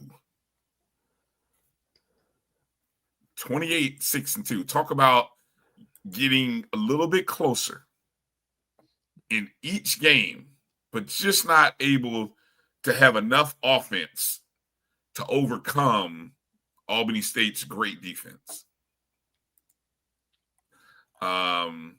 Congratulations to Coach Quinn Gray and the Golden Rams, who advanced to the regional finals. So for the second year in a row, Drew, we get an HBCU playing in the regional finals. Last year it was Virginia Union. Did we have one 2 years ago? No. Okay. No. That was the first time we had I a school. think Union was the first one since Bowie State Okay. made it. Oh, that's right. That's right. Bowie yeah. State did a few years back. Yeah, a few years. Right. And then prior to that, it would have been Tuskegee. Then prior to that would have been Winston-Salem. Right. So on Saturday, they will host Newberry College at 1 o'clock. Newberry, South Carolina. Newberry College, yeah, South Carolina. No, it's Newberry, South Carolina. That's where they're located at. Yeah, I'm just reading. It says Newberry College. Yes. But they're in South Carolina, is what you're saying. Yes. Okay. Let's see. Newberry. What is Newberry? What do you know of Newberry and their history? Obviously, that name, they've been in the playoffs before. They are a perennial playoff team, Brian. Okay. And I don't believe these two teams have ever met before. No, this would be this may be the first meeting of these two opponents. Just to give you some stats, Newberry averaged just under 32 points per game. They rush for an average of 99 yards per game. They pass for an average of 286 per game, Brian, for a total of 385 per game. Defensively, they are giving up 174 yards per game on the ground, Brian. Sounds like a recipe for success for Albany State. And passing, they're giving up right at 180 yards per game, Brian. Newberry had to go to West Florida, and they defeated West Florida 24-17. It took a late fourth quarter touchdown with just under 5 minutes to play for them to grab the lead 24-17. But Newberry did have a lead by as much as 17-7 in the second quarter. And this is the same Newberry team that defeated Kentucky State. And correct me if I'm wrong. I'm just looking at, if I recall the Kentucky State game and I recall this game, they jumped out on West Florida 14-0 in the first quarter. And I believe they did something similar to Kentucky State. And held on. They beat 45-24. Yeah. No, it's the second quarter. Second quarter is where they kind of jumped on. Right. Yeah. Right. I will tell you this. I do know this about them. Their quarterback, Reed Sharpia, does not make mistakes. I believe he's had 2 interceptions all season, and one of them was to Kentucky State. So I'm just looking at their recap. Against West Florida, he was 27-44 for 416, 2 touchdowns, and including the 83-yard pass to Quez Spells on the first play from scrimmage. Newberry, the win improves the Wolves' record in one-score games to 7-0 in one-score games, Brian. 7-0. That's really impressive. 11 wins are tied for the most wins in school history with the 2006 team that went 11-2.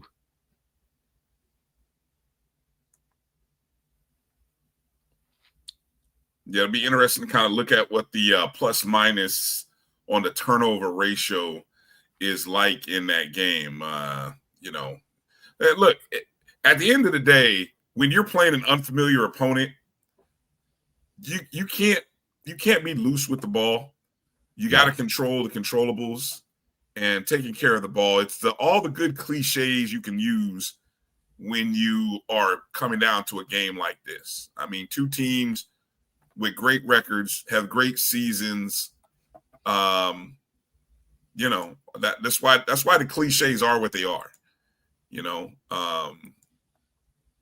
And I think at this point now, with 2 games under their belt, the big advantage for Albany State is being at home. What has the crowd been like? I'm looking at the attendance numbers, Drew, and I'm kind of scratching my head a little bit because I think if I recall the attendance numbers for the first round game for Albany State, I think it was maybe 4,000 something.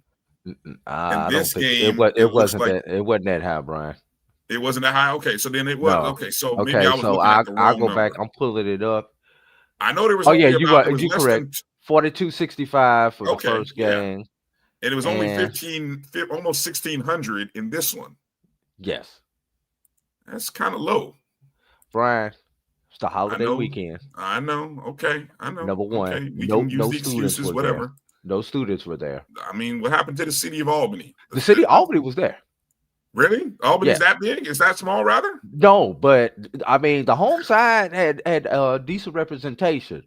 One thing that did not help was Benedict did not bring the same crowd that they brought to the SIAC championship game 2 weeks prior. Ah, okay. Them folks must have already known then. Where number one, and Sly brought this out yesterday on the SIAC sit down. Because of Benedict's unique structure, when the kids go home for Thanksgiving at Benedict, they do not return, Brian. So unlike most schools, you go home, you get the week off for Thanksgiving, you still have to come back for another week of classes and finals. At Benedict, all their finals are online. So they're done. See, that part, that's what I'm getting at. I know. Look, Zach is like, take it easy on him. It's D2 football, but I'm sorry, you're Albany State. Your stadium holds 10,000. Brian, the optics in the stadium on the home side were good. Okay. You could not see it from the broadcast because obviously the cameras are on the home side, and if you watch the game, they were showing the other side. Tennessee State would love to have 1,600 people. Is what I read from that. Tennessee State would love to have 1,600 people at their game. Yes, but no, very supportive crowd. Look, those people were there. Let me tell you something about attendance. Y'all already know I'm an attendance snob. I so it is what it is. I'm just and let me get one more thing. Stay off Albany State with the attendance. Now let's see what happens next week with students back and people back from their traveling. A lot of people already had plans to travel, and it's hard to change these plans despite the fact that your favorite team may be playing in the playoffs. Okay. All right. So let's see what the attendance is for this championship game. Okay. Now, shout out to Albany State Athletics. What people do not realize, Ryan, unless you were there, Albany State also had a basketball game that same night that was originally scheduled for 3:00 that they pushed back to 7:00 to accommodate the football game. That's smart. So they had to do the double, and I was there. I was gonna say, did you have to do the double? I did the double. Okay, I did the double with them, and there were some very tired puppies at the end of that basketball game. What do you mean tired puppies? You're talking about people or just employees that had to work both? People who had to work both. Okay. So I just want to give a big shout out to Dr. Kelly and the rest of the team there at Albany State for pulling that off and coordinating everything where a lot of people had to change their Thanksgiving plans to deal with the game.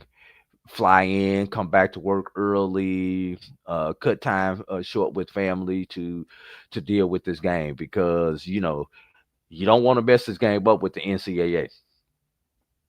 No, you don't. Yes. No, you don't. No, you don't. Yeah. All right. So regional now it is on ESPN Plus. I know I did get a chance to watch it. Shout out to Jamie Walker. Jamie's in the chat. Jamie, I believe Jamie called this game too. I know he called. Yes, he did. Okay, because I only got a chance to listen. I thought I heard his voice because I was watching it And I thought I heard that was Jamie's voice. So Yes. Him and Marvin James. all right. Okay. I don't know who Marvin is, but Marvin was the guy who did the SIAC Media Day. Okay. Yes. He right. he also does work with GHSA, the Georgia High School Athletic Association. folks. And for those outside of the state of Georgia, GHSA has a real mess going on right now in Class 5A. So if you haven't, Really? yes, there may not be a 5A champion right now due to litigation. Oh. All right. Jamie just drops the word that he's back on the call for this Saturday. So, so Jamie and Marvin are back on the call for Saturday. Good stuff, Jamie. Right. And just sidebar, for those in the state of Georgia, those who are aware of what's going on in Georgia, send me a link. Send me a link about what's going on. I'm curious about that. Just Google it. It's all over the place. Google it. Okay. All right. I'll take a look. Yeah, it's all over the place. But I've just got to say this. And those of y'all who get mad at the NCAA, at your particular conference, at your high school association, and some of the rulings that they make, everybody please keep this in mind. That association is only doing the mandate that is set forth by their member institutions. Once your coaches, athletic directors, presidents, principals, depending on the situation, yes, Image, you know what I'm talking about. Once they put it on the books, they have to enforce the rule that your member institutions voted for on the books, and they have to fight it publicly. They have to take it to court because they are mandated to. If you're mad at somebody, get mad at the people who voted and put the rule on the books. All right. Don't get mad at the association. Look, you're about to take us down a rabbit hole that we don't have time for. I'm curious about it though. I love drama. I love drama in athletics. The Gainesville incident. Okay, I'll research the Gainesville incident. That sounds notorious, but I'll check it out. And I'll just give a summary of it. Brian, there was a fight in a playoff game 2 weeks ago. Brunswick and Gainesville were going at it. Brunswick was getting their ass kicked, and they started a fight. So the team that won the game due to the forfeit of the game at that point was Gainesville. Wait a minute. So the game had to be forfeited? Well, they called the game. Okay. Anyway, long story short, they had, obviously for the team that lost, that was their last game. The fine, yes, but the player suspended doesn't matter because they're done with football. Yeah. Okay. The team that advanced wound up getting 39 players suspended for leaving the bench. That's what happens. Okay. Yeah. Through all the rulings, they appealed. They upheld 35 of the 39. They only reinstated 4 players. So now, because they had video to review all of these, of course. Yeah, now they're in court, and and it was an unfortunate situation. You could Google it, but the the players initially did not come on the field, but after it got out of hand, it could be stopped. They had to defend their brother. So that's what the litigations are. But the bylaws say you cross that line during an altercation, 1 game.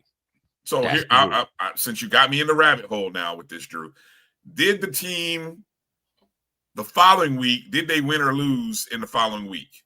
They haven't played the following week because it's been tied up in litigation. They were supposed to play Friday. They actually had to postpone the game until they get a ruling. How come y'all couldn't get this figured out? How come you couldn't get this ruling done so that the game could be played?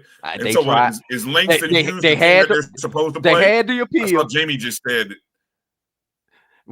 Brian, the fight was Friday. They had the hearing on either Monday or Tuesday. I can't remember what it was. Okay. They made the ruling, and then it went to court. And then they went to court the next day, and then you had the ruling from the court. And now then you had Thanksgiving, and there was an appeal of the original court ruling. In between all of that. So well, why can they play? Why can they play on Saturday? What happened to playing Saturday? Because they still haven't gone to court, Brian. Oh man, you get the hell out of here! And it's affecting the other teams in that classification. Oh my God! You know what? Both teams just sit down. No, all this is ridiculous. Just sit down, man. You know, unbelievable. Okay, it's a mess. Okay. Jesus, 42-0. All that for a team that got beat 42-0. No, the team, but the team that won is the one that's being hurt because they're losing 39 players. Lord, just Google it, Brian. It's interesting. Yeah. See, let's get to this because I'm looking at the time, Drew. It's already 8:00. And I don't even want to I don't want to be here long because I still got plenty of stuff to get ready for. So I'm just going to quickly, this is going to be cute for some of y'all. So it's going to be what it's going to be. There's your final SWAC scores. Let's move on to the SWAC Championship Game. There it is. So there's the final scores. None of it matters. None of it matters except for Southern the fact got that their first win. Valley got their first win. Exactly. Congratulations to Southern. Another interim coach wins the Bayou Classic for third time in the last either 4 or third time in the last 5 years. Southern has won 7 of the last 8 Bayou Classics, which congratulations to Southern. It was Alabama State took care of business after giving up 21 points in the first quarter. And I said this earlier. Yeah. I was going to say this. Alabama State was pitching a perfect game, almost a perfect game through 3 quarters. Tayshawn Smoot brings up the success of Tayshawn Smoot taking over for Andrew Body brings up an interesting dynamic for Alabama State. Very, very interesting. So here's the question, Brian. I think I know where you're going. Does Alabama State keep both, one, or none? What can Alabama State afford?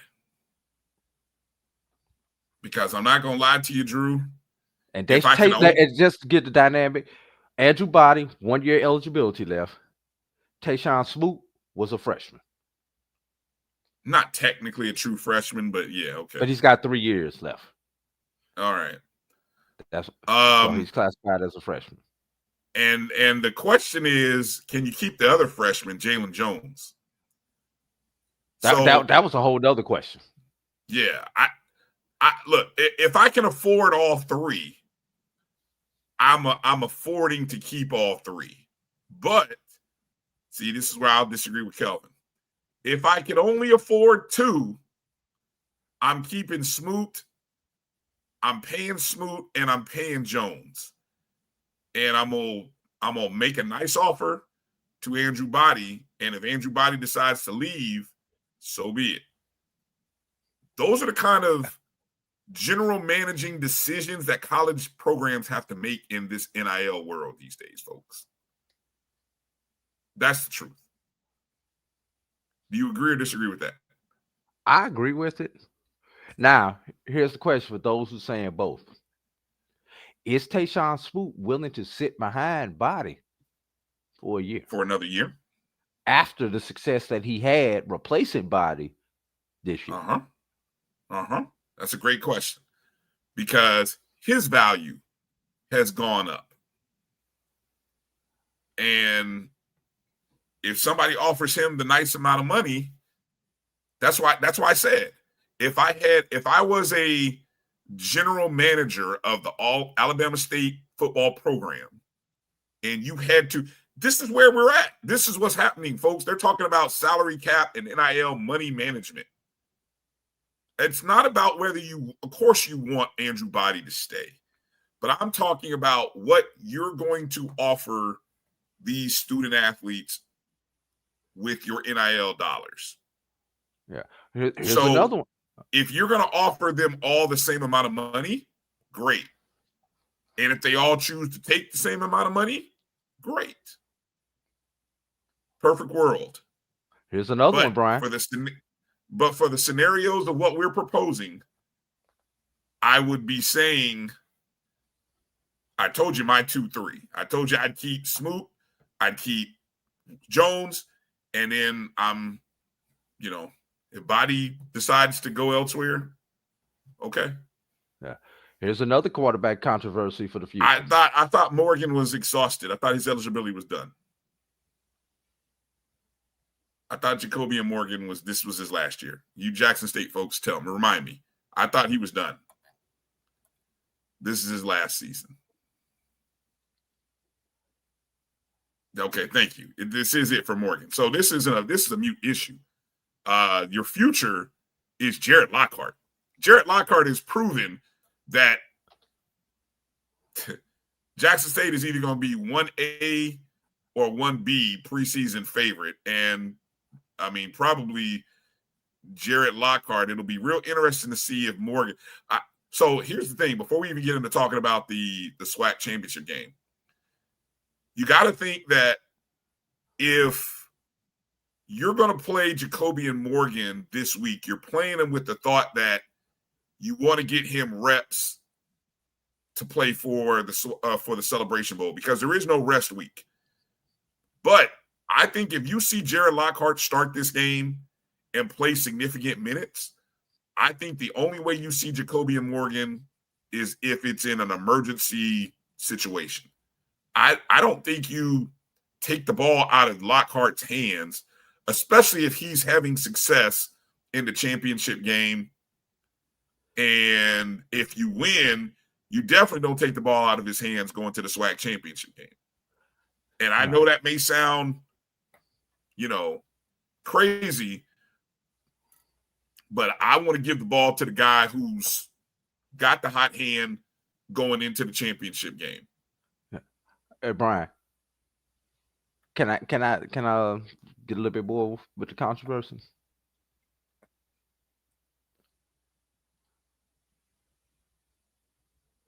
Is Tayshawn Smoot possibly the offensive player of the year? Not Andrew Body, y'all. Tayshawn Smoot. All right, let's have that quick discussion because I asked. So let's backtrack to what I originally asked you. See, the way you framed that was horrible. The original question really should be, is Andrew Body the SWAC offensive player of the year?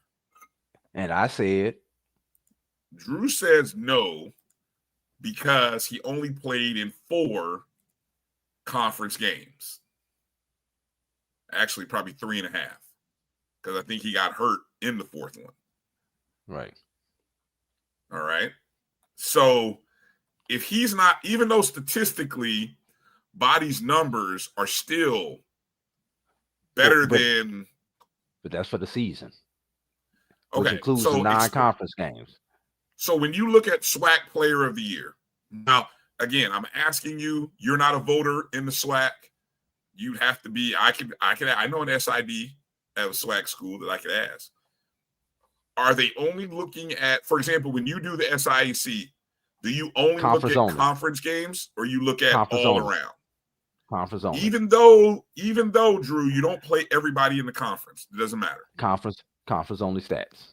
Yeah, because you're playing like level competition at that point. But like level, there's no. But Brian, I'm sorry, I don't want a VUL skewing somebody's stats when I'm looking at or an FBS opponent, I guess. Or an FBS opponent, which is the other spectrum of that. Yes, a South Carolina, a LSU, or whoever. So And the reason I asked is Tayshawn Smoot the offensive player of the year, Brian? He led the conference in passing, averaging 397.5 yards per game.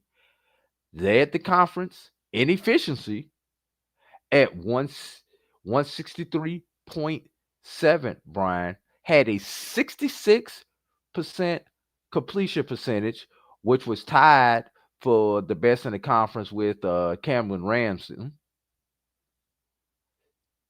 Through 26 touchdowns, which led the conference, Brian, and had 7 INTs. Led the conference in passing yards, 3,180 yards.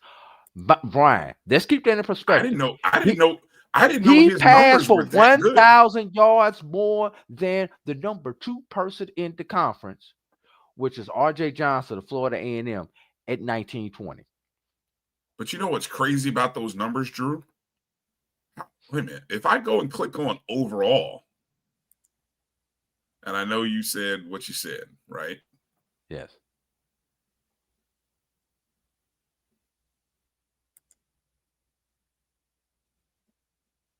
Something's not right. Because if you go look at the overall stats for passing, you don't see Smoot's numbers the way it's there. Something's not right. If you're looking at the SWAC stats, something's not right. The stats can't be correct on the page. Well, maybe they're not. They can't be, because how can Tayshawn Smoot have 26 touchdowns and 7 interceptions when you click on the conference stats? But if you click on the overall stats, he's not there. Well, it's still Andrew Body with 24.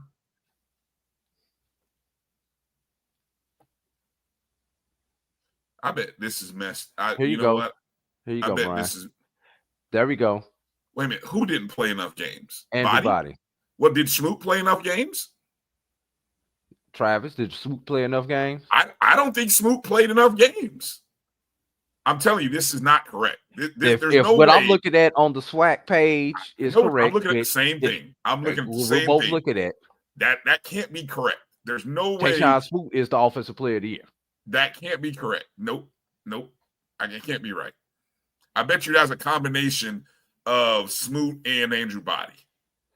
Somehow Andrew Body's numbers. Somebody need to do some serious XML corrections before we get to the voting. Yes, that's what I'm saying. It looks like they combined their stats. That's exactly what I'm thinking they did. He's saying Smoot did not play enough games. So he says Smoot didn't play enough games. So Travis, just go about what I saw. Okay, how many games? What's the minimum then? If is it 6? Would you consider? I mean, you only play 8 conference games to be conference player of the year. What would you have to play? 2/3? So yeah, I don't know what the number 3/4? is. Yeah, I don't know what it is, but there's always a minimum in every conference of the number of games. Hey, I can only go by what I'm looking at on the screen. Obviously, when you get your ballot, which the ballots are similar in every conference. All right. Thank you, Trav. I like the fact that he must be pulling his stats somewhere differently than where we're looking, because but I'm glad we do have somebody in there who does the voting. So no, I would say, Drew, Travis. If it's not Andrew Body, then without a doubt, then you're now, I know you're not counting overall numbers, Drew, but you can't count overall numbers. You can only count conference only stats. So if it's not that, then I would be voting for Ahmad Miller. Yeah, that's where I was gonna go. Yeah. Number 1 rusher on the number 1 rushing team, averaging 93.1 yards per game. Yeah. Newcomer of the year, Jalen Jones. Okay, hold on. Let's ask this question. Is newcomer of the year and freshman of the year the same?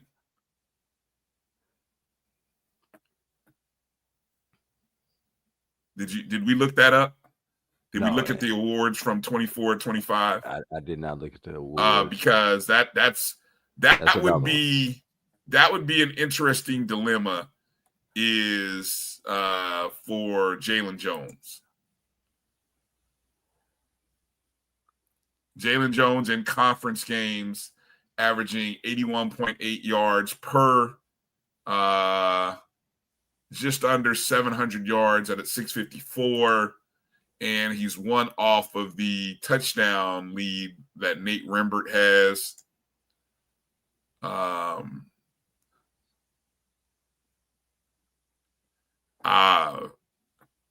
Freshman of the year, newcomer of the year, Quincy Ivory. Jalen Jones is not a freshman, so it has to be true. That's why I said newcomer. That's why I said newcomer. Well, okay, so see, Cedric, so freshman of the year has to be a true freshman, I would imagine, huh? Yeah. Or probably a red shirt also would count, but we don't know.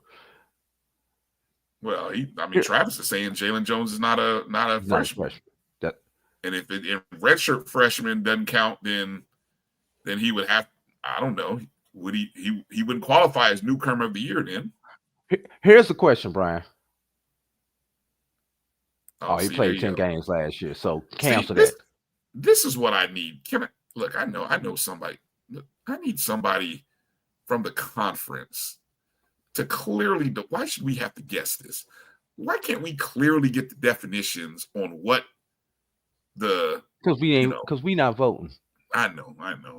But we talk about it, though. I mean, you want us to talk about it, so let us talk about it intelligently by telling us what the parameters are, for Christ's sake. Okay, here's the parameter for this one, Brian. All right. Do you give Kelby Givens Defensive Player of the Year? Oof. We all know the season that he's had. We know the career that he's had. But his team had a disappointing year this year. Okay. Do you still give him Defensive Player of the Year? Yes. Led the conference in tackles for loss. Led the conference in sacks.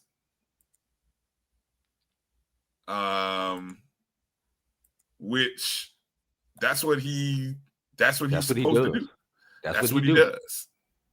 That's what he does. I don't think there's any, and I know he was on a bad team, but I just don't know if there's anybody else that has the statistics, and again, SWAC voters have shown, and again, we know who SWAC voters are, or at least you should. SWAC voters aren't looking at PFF grades, everybody. So, miss me on, the advanced statistics that some of y'all might have out there. But how about Jabari Stokes, another good player on a bad team? No, he got 2 interceptions again in the last game against FAMU. No, but he did. He tied the league for interceptions in the year. He led the league. 15 pass breakups. Well, of course, because you're getting thrown on. You're getting thrown at all day. Yeah, you should lead the league in pass breakups. No, I'm sorry. I just got to throw some names out here. But I mean, that's interesting.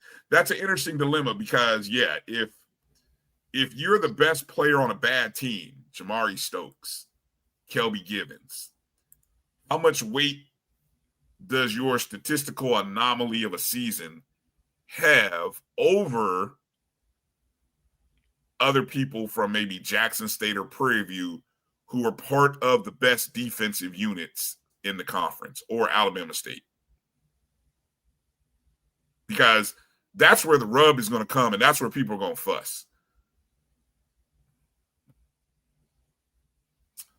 Who are you talking about, Cedric? What guy? Who's he talking about? You know who he's talking about. I don't know who he's talking about. The one that killed us Saturday. Oh. No, those guys weren't from. Are you talking about the ghost of Rice and Totten that were out there throwing and catching all over our putt on Saturday? The DB from Valley. I mean, look, FAMU can't. FAMU recruiting can't put a blanket over everybody. We can't. We just. It is what it is. Sometimes they just want to get away.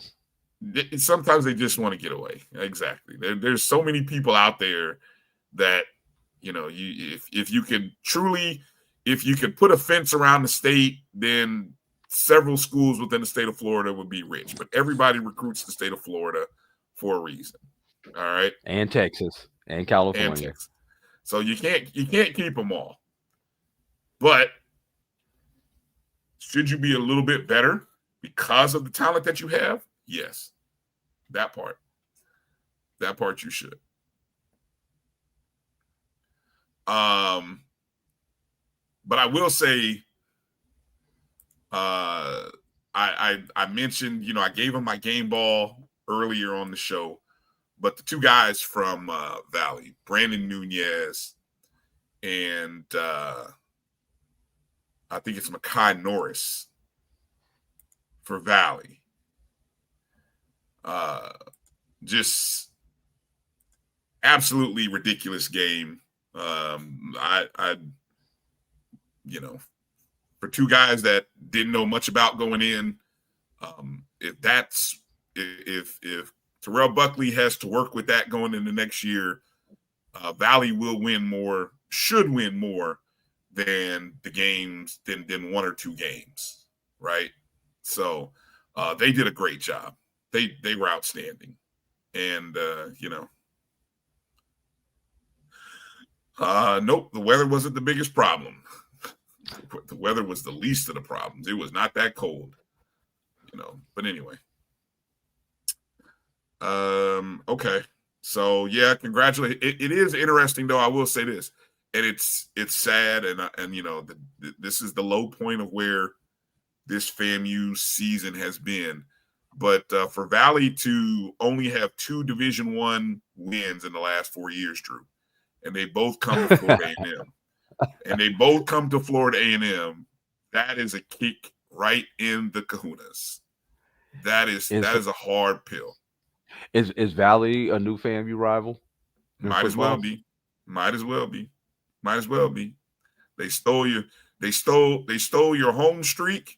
And then they came a double down, and basically, how you would in spades, how you would hit, when you get that last book, you just you don't even put the spade on the table. You just throw it at the person. You just throw it at their chest and be like, take that spade. Yeah, I mean that's Brian, what they stole FAMU's wife and girlfriend. All in one blow. Took them both. They stole your wife last year. You went found your new girlfriend, and now they came and got her too. Took her too, right? And the sad part is, on top of this season, that we'll talk about it more on Monday's show and on the course of the week. But I mean, it's I don't know, man. We'll be able to rank the low points of this season. That's how bad this is. Like, the toughest job I had to do all broadcast on Saturday was come up with I don't know if you caught my halftime report. My halftime report, Drew, was talking about the highlights of the 2025 season.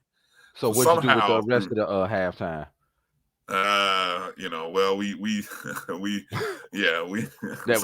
that was a short segment. Well, somehow I found 5 things to mention. I'm pretty good at filibustering, so I can find 5 things to talk about, which we did. But man, trust me, I spent quite a little bit of time thinking and praying what that was going to be. But both are green. Well, yeah. But anyway, it hadn't gotten to that level yet, Israel. Schedule FAMU for homecoming every other year. Wow, that's tough. Is that where we're at? That may be where we're at. I don't know. That's tough. All right, let's take a look at this SWAC championship game quickly. Coming up here. Speaking of SWAC championship game, Travis, I'll be giving you a call tomorrow if you're still listening. Got to get some information from you. December 6th, 2 o'clock Eastern, 1 Central, Mississippi Veterans Memorial Stadium. When I was looking at this graphic, I was glancing back at last year's Southern Jackson State. Southerns and Jackson States. With the exception of Jackson State's total offensive yards per game, which a year ago, Drew, was about 70 yards less. No lie. Last year was about 70 yards less per game. Jackson State is still the same team, just about from last year in terms of points per game, points allowed per game, and total yards allowed per game. Pretty much the same team from a year ago. The turnover margin is +2 on the season. The difference from last year's game and this year's SWAC championship game, obviously, is you have a tougher opponent. I think this is the most competitive SWAC championship game that we've, on paper, going in, that we've had in this championship game at home era. Since COVID, let's because that's the era, right? The post-COVID era. Well, they actually started playing on campus in 18. And when? 18 and 19 were on campus. Okay. So let's go back. Let's go back to those. Okay, so here it is. I remember that game. You have Alcorn versus Southern. You had Alcorn and Southern in 2018 and 2019. I don't have the scores here. I think that 2018 game was a competitive game, but that was still a good Alcorn State team. Obviously, that was the team that had who was a little quarterback, not the trigger, not the little guy, not number 2, but they had a thicker quarterback that year in 2018.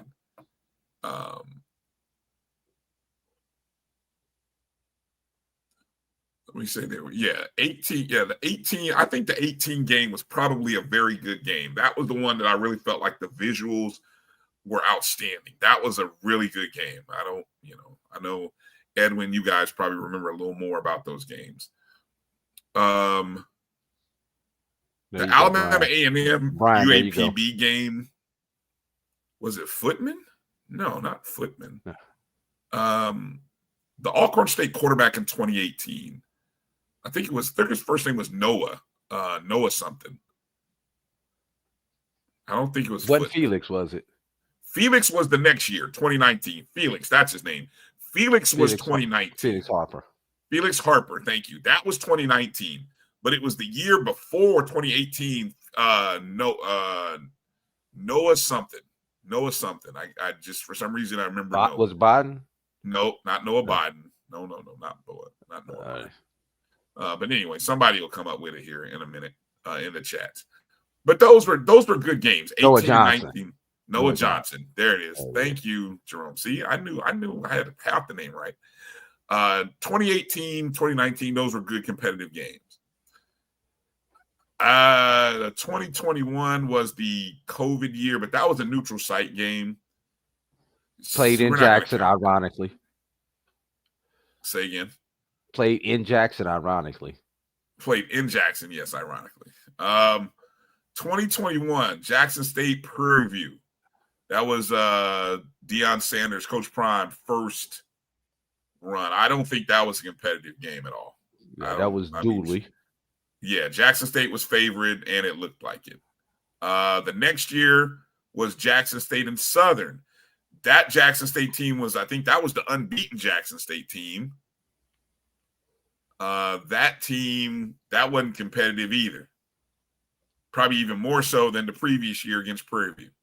Yes. 23 was Prairie View traveling to Florida A&M. The non-Jackson blip on the map. Yeah, as Travis just said, 5 of the last 6 have been in Jackson. Yes, this was the one outlier. 6. Right. Prairie View was that wasn't a competitive game. I think the weather was probably the bigger factor in that game more than anything. Blowout. Yeah. Last year, returning to Jackson State versus Southern, for a minute, it might have been close, but that game was also a rematch. So, in terms of preseason, this is actually where we get a 1v2. Now, I'd have to go back and look at the numbers and see what was Southern and Alcorn statistically. Yeah, it was close and a half. Which one is he referring to? Last year? Last year. Yeah, but in a half. Yeah. But remember, PV was picked 3 this year, I believe. They were. And that was behind Southern and Alcorn. I think that was Alcorn the new coach was 1, thing. Southern was 2. Yeah, that was the new coach thing. Nobody really wanted to, you didn't know what you had and you didn't want to seem like you were giving more credit to the new guy versus the coaches who've been around. So I understand what that all was. But look at the numbers. Anywhere you don't see Prairie View and Jackson State, trust me that the third team in that mix is Alabama State. So you see points per game where you see, and these are overall numbers. These aren't conference numbers. These are overall season numbers. Points per game, Jackson State, both teams averaging over 30 per game. Points allowed. Prairie View, what's interesting, would statistically have the number 1 defense in terms of points allowed and yards allowed per game. Jackson State have the second best. But I'm going to draw your eyes to the total offensive yards per game, Drew. Because when I look back at last year going into the SWAC Championship game, Jackson State was averaging about 406 yards per game. And this year they're at 478, nearly 479. I mean, they are 70 yards more dangerous this year than a year ago. The turnover margin is the slight margin that Prairie View has. And just to repeat what I mentioned on the show, Jackson State's defense against the I think how it goes is I was looking at this earlier. Prairie View's pass defense is ranked first in the conference. Jackson State's run defense is ranked tops in the conference. So can Prairie View have any success running the ball against Jackson State just to keep them honest, keep them balanced? Can Jackson State have, Jackson State loves to run. We know they love to run. We know they're one of the top teams in the country running the ball.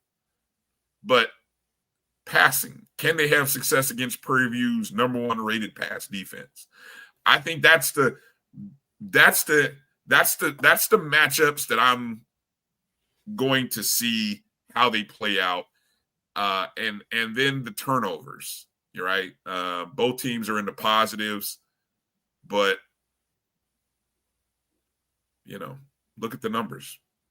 Prairie View +6 on the season, Jackson State +2. Maybe that could be the edge that gives Prairie View an extra possession. Jackson State's been playing with they've been playing with fire a little bit at home. They've had some tough games at home this year. So they're prepared. They're ready for this contest at home. This is fascinating. Fascinating to see how this is going to play out. What's your thoughts on this, Drew? I'm looking at another stat, Brian, that you don't have on there, but I think this is going to be interesting. Let's go to third down conversions, Brian. Okay. Jackson State, number 1 in the conference, 53.8% on third down, 57 of 106. Prairie View, once again, Brian, number 3, 44 of 97 for 45.4%. You know who's number 2, Brian. You've already said it. Mm-hmm. So, and when we flip it, Brian, opponent's third down. Prairie View is number 1, allowing 28.9% of third downs to be converted. Number 3, Jackson State, 32.4. This time, the anomaly, Grambling is the team in the middle on this one, Brian. So that's just another one that I wanted to look at. So both these teams are good on third down and good at stopping teams on third down. First downs, Brian. Number 1 and number 2 in the conference on the number of first downs allowed per game. I mean, number of first downs gained per game. 25.3 versus 23.4. And opponents' first downs. Number 1 and number 2 again, Brian. Prairie View 14.8, Jackson State 16.9. Once again, Brian, on paper, this is the most competitive SWAC championship game that we have had in this era, Brian. Yeah. In the game, in the campus era of the SWAC championship game. Hands down, walking into it. Will it live up to it on the field, Brian? That is the $1 million question. I think so, you know, because I'm gonna say, okay, I'm gonna give you one X factor on each team. X factor for Prairie View, Cameron Peters.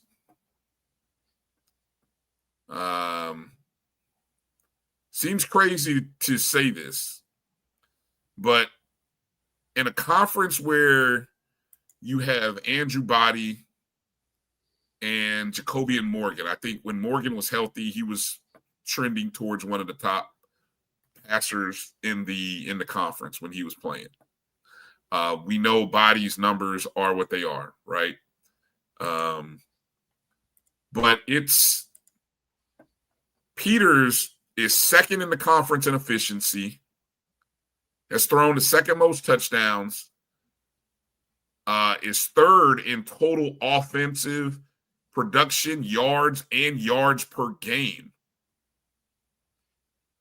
And he completes just about 64% of his passes, which is fourth best.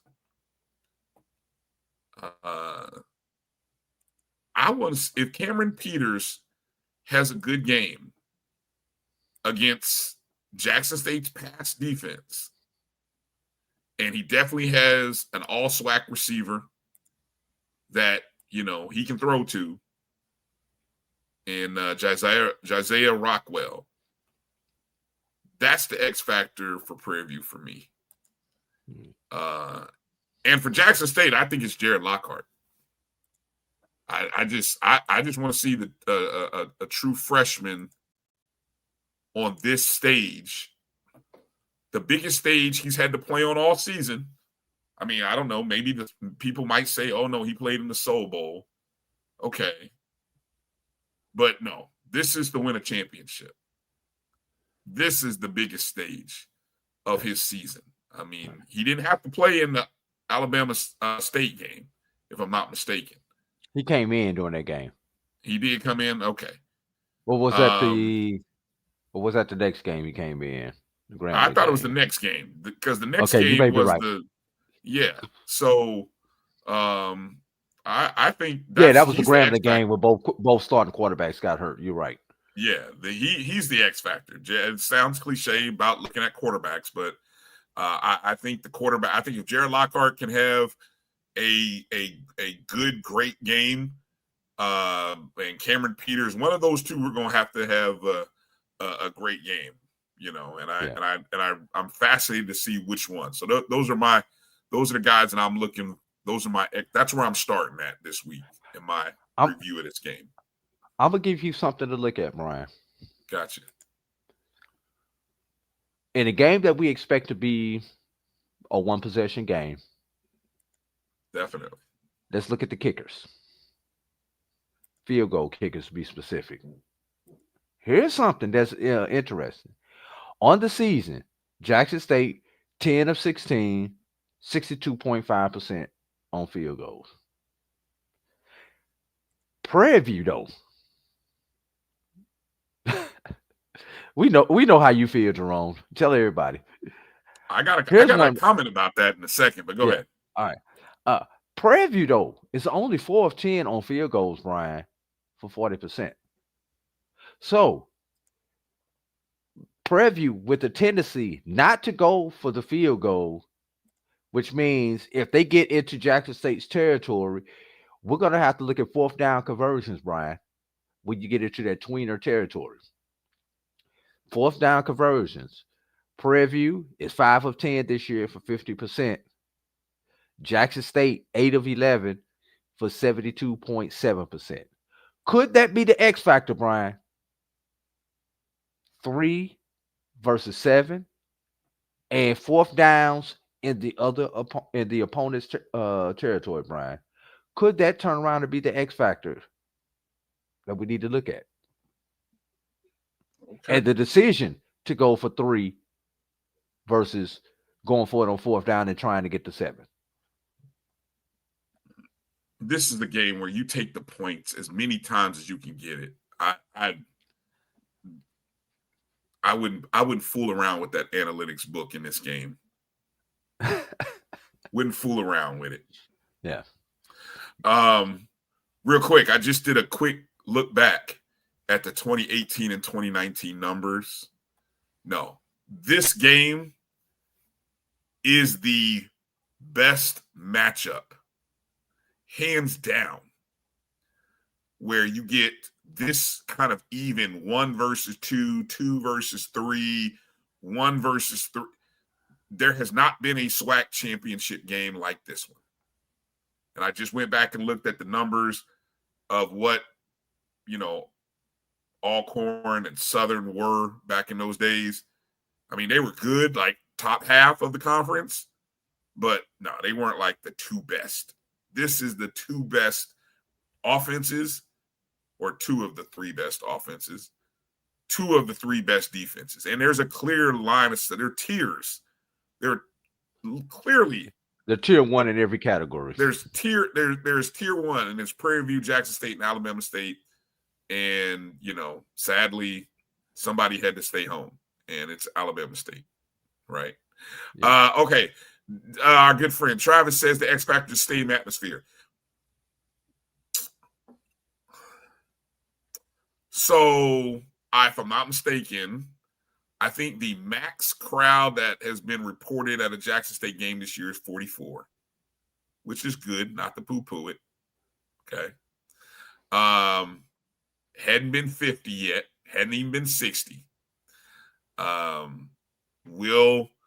If Prairie View fans show up, which we don't know, I can't speak to how Prairie View fans show up, given what I see at home games. But anyway, are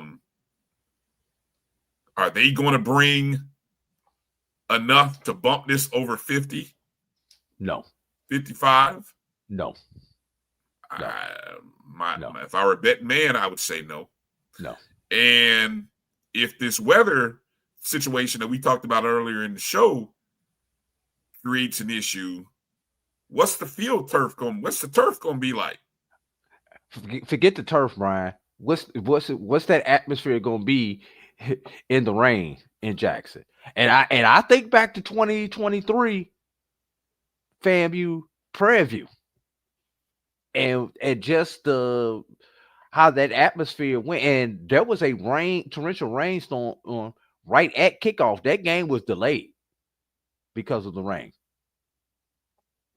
So, and people did not show up, at least in Tallahassee, because of the rain. There were people who traveled from Prairie View, and Prairie View did not bring a whole lot of people to Tallahassee. Now, I don't know how much the weather had to do with that. Further trip, but same 2 weeks, Brian. Matter of fact, yeah, it was the same 2 weeks. Same 2 weeks, because Prairie View did not know their opponent until that last week. Just like this time, they didn't know whether they were going to Jackson or Alabama State. But Prairie View had the West sewn up. But what is it? 4 hours from Houston to Houston area to Jackson? 4 hours? 5 maybe? Sure. I'm not sure. It's a lot closer. It's a lot closer than Tallahassee. Oh, Tallahassee's a flight. Yeah. Tallahassee's a flight and a drive. So that's what I'm saying. You're not flying from Houston directly into Tallahassee. You know, if 10 to 15,000 Prairie View fans travel to the vet, now we're talking. We're cooking with something. I mean, hell, give me 5 to 10,000 Prairie View fans, honestly, after what I've seen at home games.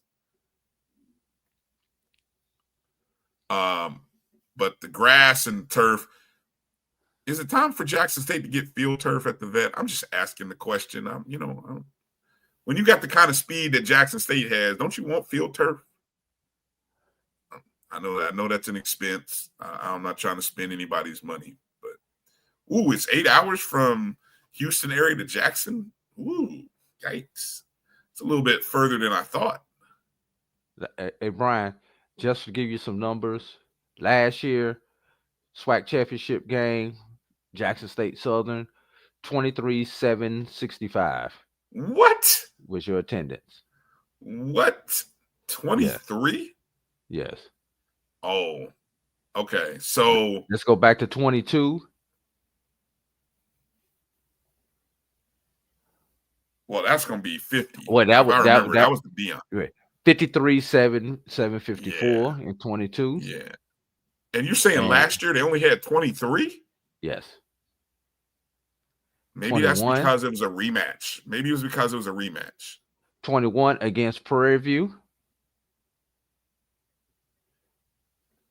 They had 50 versus All right, Prairie I'm going to watch this. I'm going to give you a line. 35,000. Over or under 35,000 people. Taking the under. Yeah. How about if I said 30? If I moved it down to 30? Still taking the I'm still taking the under. Oh, you hear that, Israel? Still taking the under. Brian, just for comparison, Prairie View FAMU in 23 in the rain game, 14,628. Yeah, that sounds about right.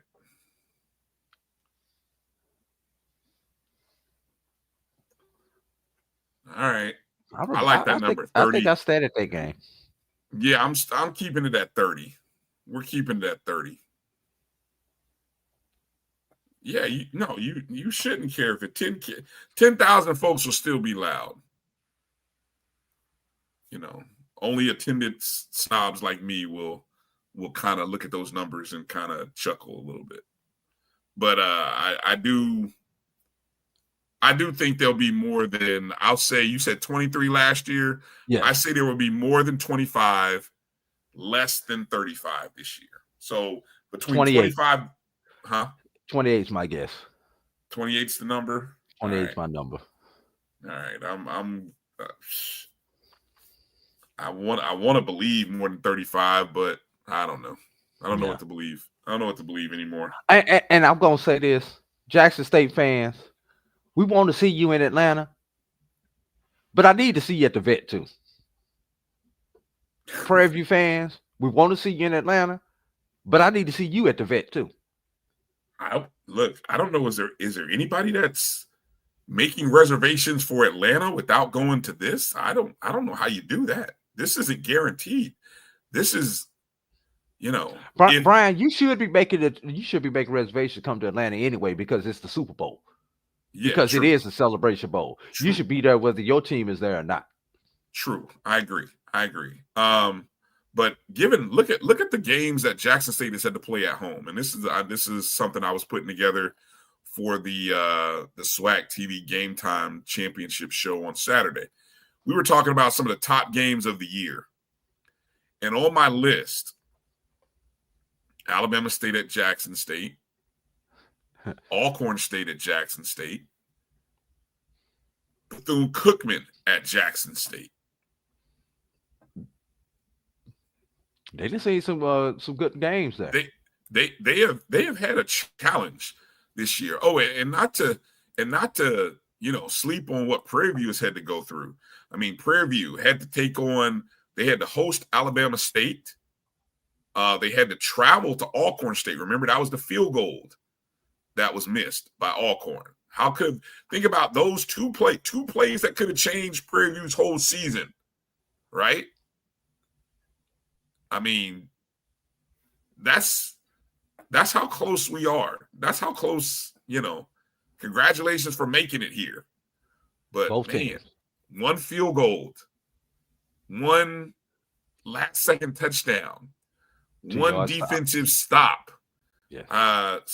Being good is one thing, but sometimes You got to be lucky. You need a little luck, or what they say luck is when preparation meets opportunity. You need some of those moments, and that's what has brought us to this moment. I think I'm unofficially setting the line at 3.5. Jackson State minus 3.5. But this is going to be an outstanding ball game. This is going to be outstanding. So, all right. Well, make sure to tune in during the course of the week, especially on Tuesdays. Dr. Graville inside the HBCU Sports Lab. Doc, Charles, Mike, if he's available, Drew, maybe Wilton, some other folks within the network. I'm sure we'll be breaking down this contest. Make sure to stay tuned in to the SWAC TV Game Time show Saturday morning, 10 o'clock Central, 11 Eastern, right on the SWAC TV app. And the pregame show, it's a 2-hour edition of the pregame show. So, I was, again, kind of helping prepare some different segments and notes and things like that. But be on the lookout for that. And should be a good week. Yeah. And also on ESPN Plus on Saturday at 1 o'clock Eastern time, you can catch the quarterfinals or the regional finals or round 3, whatever adjective you want to use for it, where Albany State faces Newberry for the opportunity to continue on and to advance in the NCAA Division-II playoffs. So make sure that you tune in to that game. If you get perfect time to set up the dual devices, if you're not in attendance at one of those games, only two HBCU games Saturday, Brian. We need to be tuned in to both of them. Yeah. Don't forget, download. I was going to mention. Did you just get a text from Travis? Uh-oh.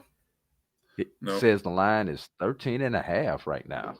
No, stop it. He's lying. He didn't send me. He didn't send. No, he sent that to you because there's no way. And I'm running to the bank to put some money on PV if it's 13.5. There's no way. All right. Let me get this. Do ASU continue to play at home until the championship? I'm gonna be honest with you, probably not. Just looking at the final D2 national rankings before they split everybody up into the regions for the playoffs. All 4 number 1 seeds are still alive for this quarterfinal matchup. The other 3 number 1 seeds on the Division-II level were 1, 2, and 3 nationally. Albany State was outside of the top 10. Actually, Albany State was 13th at the last ranking, with Johnson C. Smith actually ranked ahead of them at 11.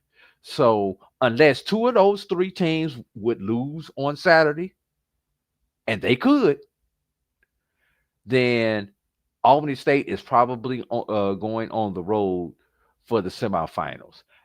Here's the thing with those other 3 teams, Brian. Do you realize Albany State is the only one of the 4 number 1 seeds that's actually playing a ranked team in their regional final? Everybody else is playing the at-large for their regional final.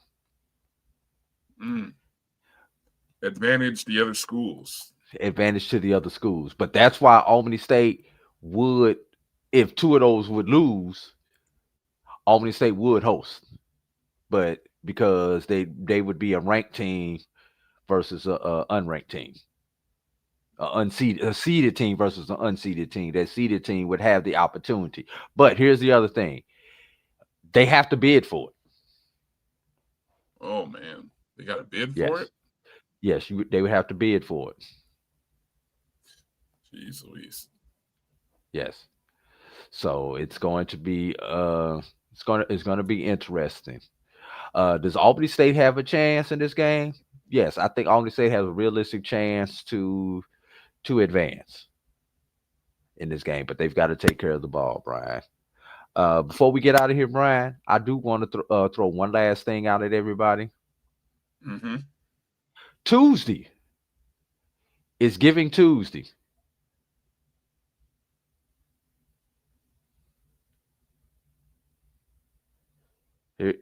Giving All right. Tuesday. He is right. He is right. Oh Lord. Okay, man, you better run to the bank now. Go to the bank. Put your money on Prairie View plus the points now. According to, let me see, BetMGM, Jackson State minus 15.5. DraftKings minus 15.5. Who is that other one? FanDuel minus 14.5. Oh my goodness. The line opened at Jackson State minus 13.5 and has been bet up 2 points. That means, so again, that means the money's coming in is coming in on the Jackson State side. Oh, go run. Go. I'm telling you now. I mean, what I say the line was 3.5? Yes. I mean, so you're telling me that I got that much value? Oh my God, please. I gotta. Yeah, say nothing. I'll be looking at Prairie View plus the sitting. No, it's not that I didn't doubt you. I was just looking. I was looking myself, and so I didn't see it. Anyway, getting back to talking about Giving Tuesday, Drew. Giving Tuesday.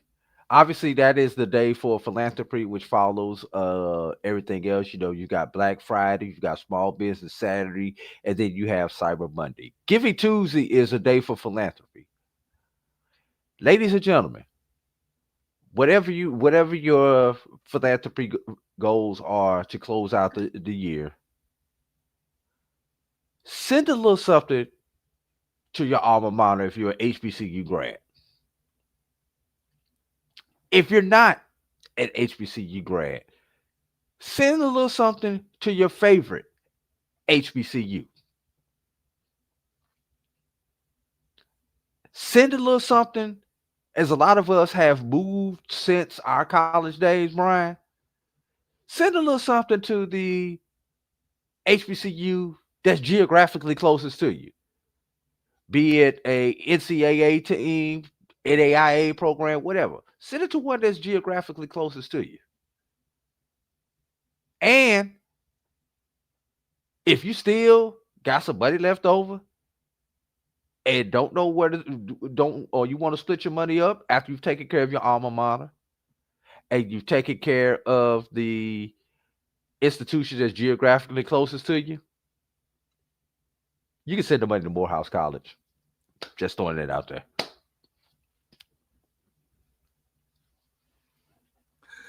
Shameless plug. All right. Shameless plug. But no, seriously though, whatever your favorite cause is, oh wow. Whatever your favorite cause is, go ahead and make sure that you handle that on Giving Tuesday, everybody. Yeah, make sure you take care of that.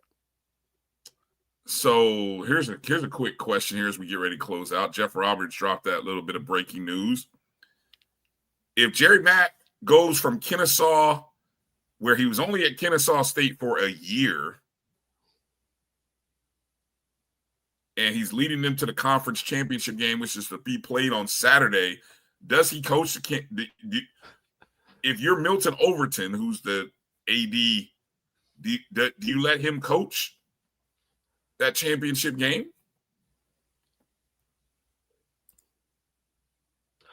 What are the benefits of coaching that championship game? You win. Or they're going to get that Group of 5 bid. Are you getting the group of? I don't know. Because one Group of 5 team gets into the play. No, I think it's slated to go. Well, who knows? You I have a could chance say of it getting was there. slated to go to Tulane, but the Tulane coach is leaving to go to Florida. I don't know who's going to be coaching these championship games. I'm going to have to sit down and watch a special edition of Sports Center to figure out where everyone is, who's going to be allowed to coach. It's an interesting dilemma for athletic directors to try to do what's best and right per the student athletes, but also to keep and maintain the integrity.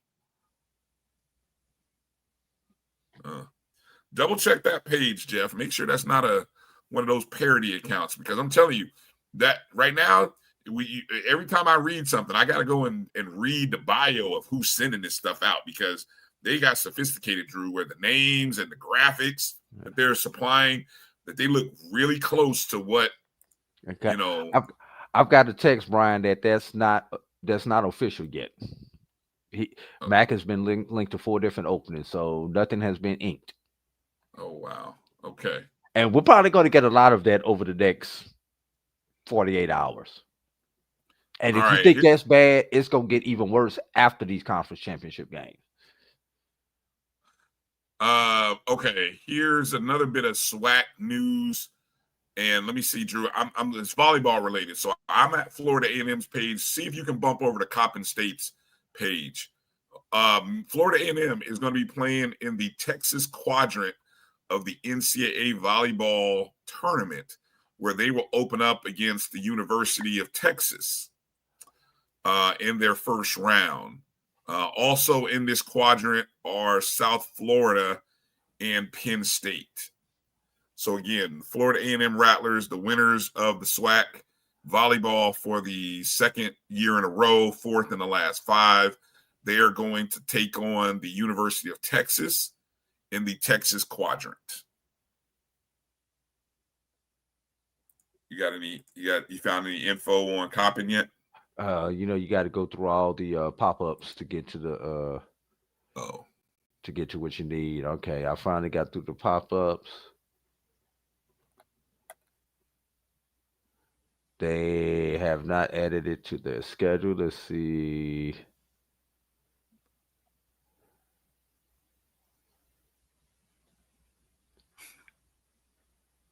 Man, college football is crazy right now. I mean, the whole day, Kentucky's firing their coach, Mark Stoops. They have not put it on here, Brian.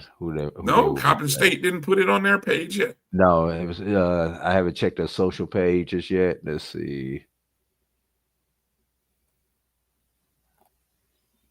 No, They have not added it to their social pages yet either.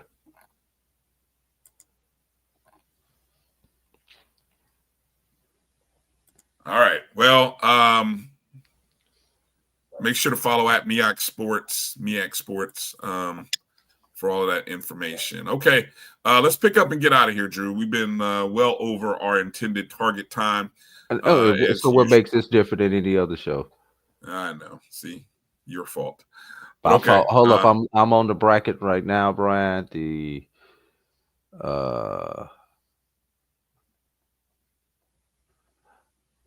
Romeo Carter, if you believe that, I will tell you to put your money where your mouth is and get some Christmas gifts for your family with your winnings. That's all I'm going to tell you to do.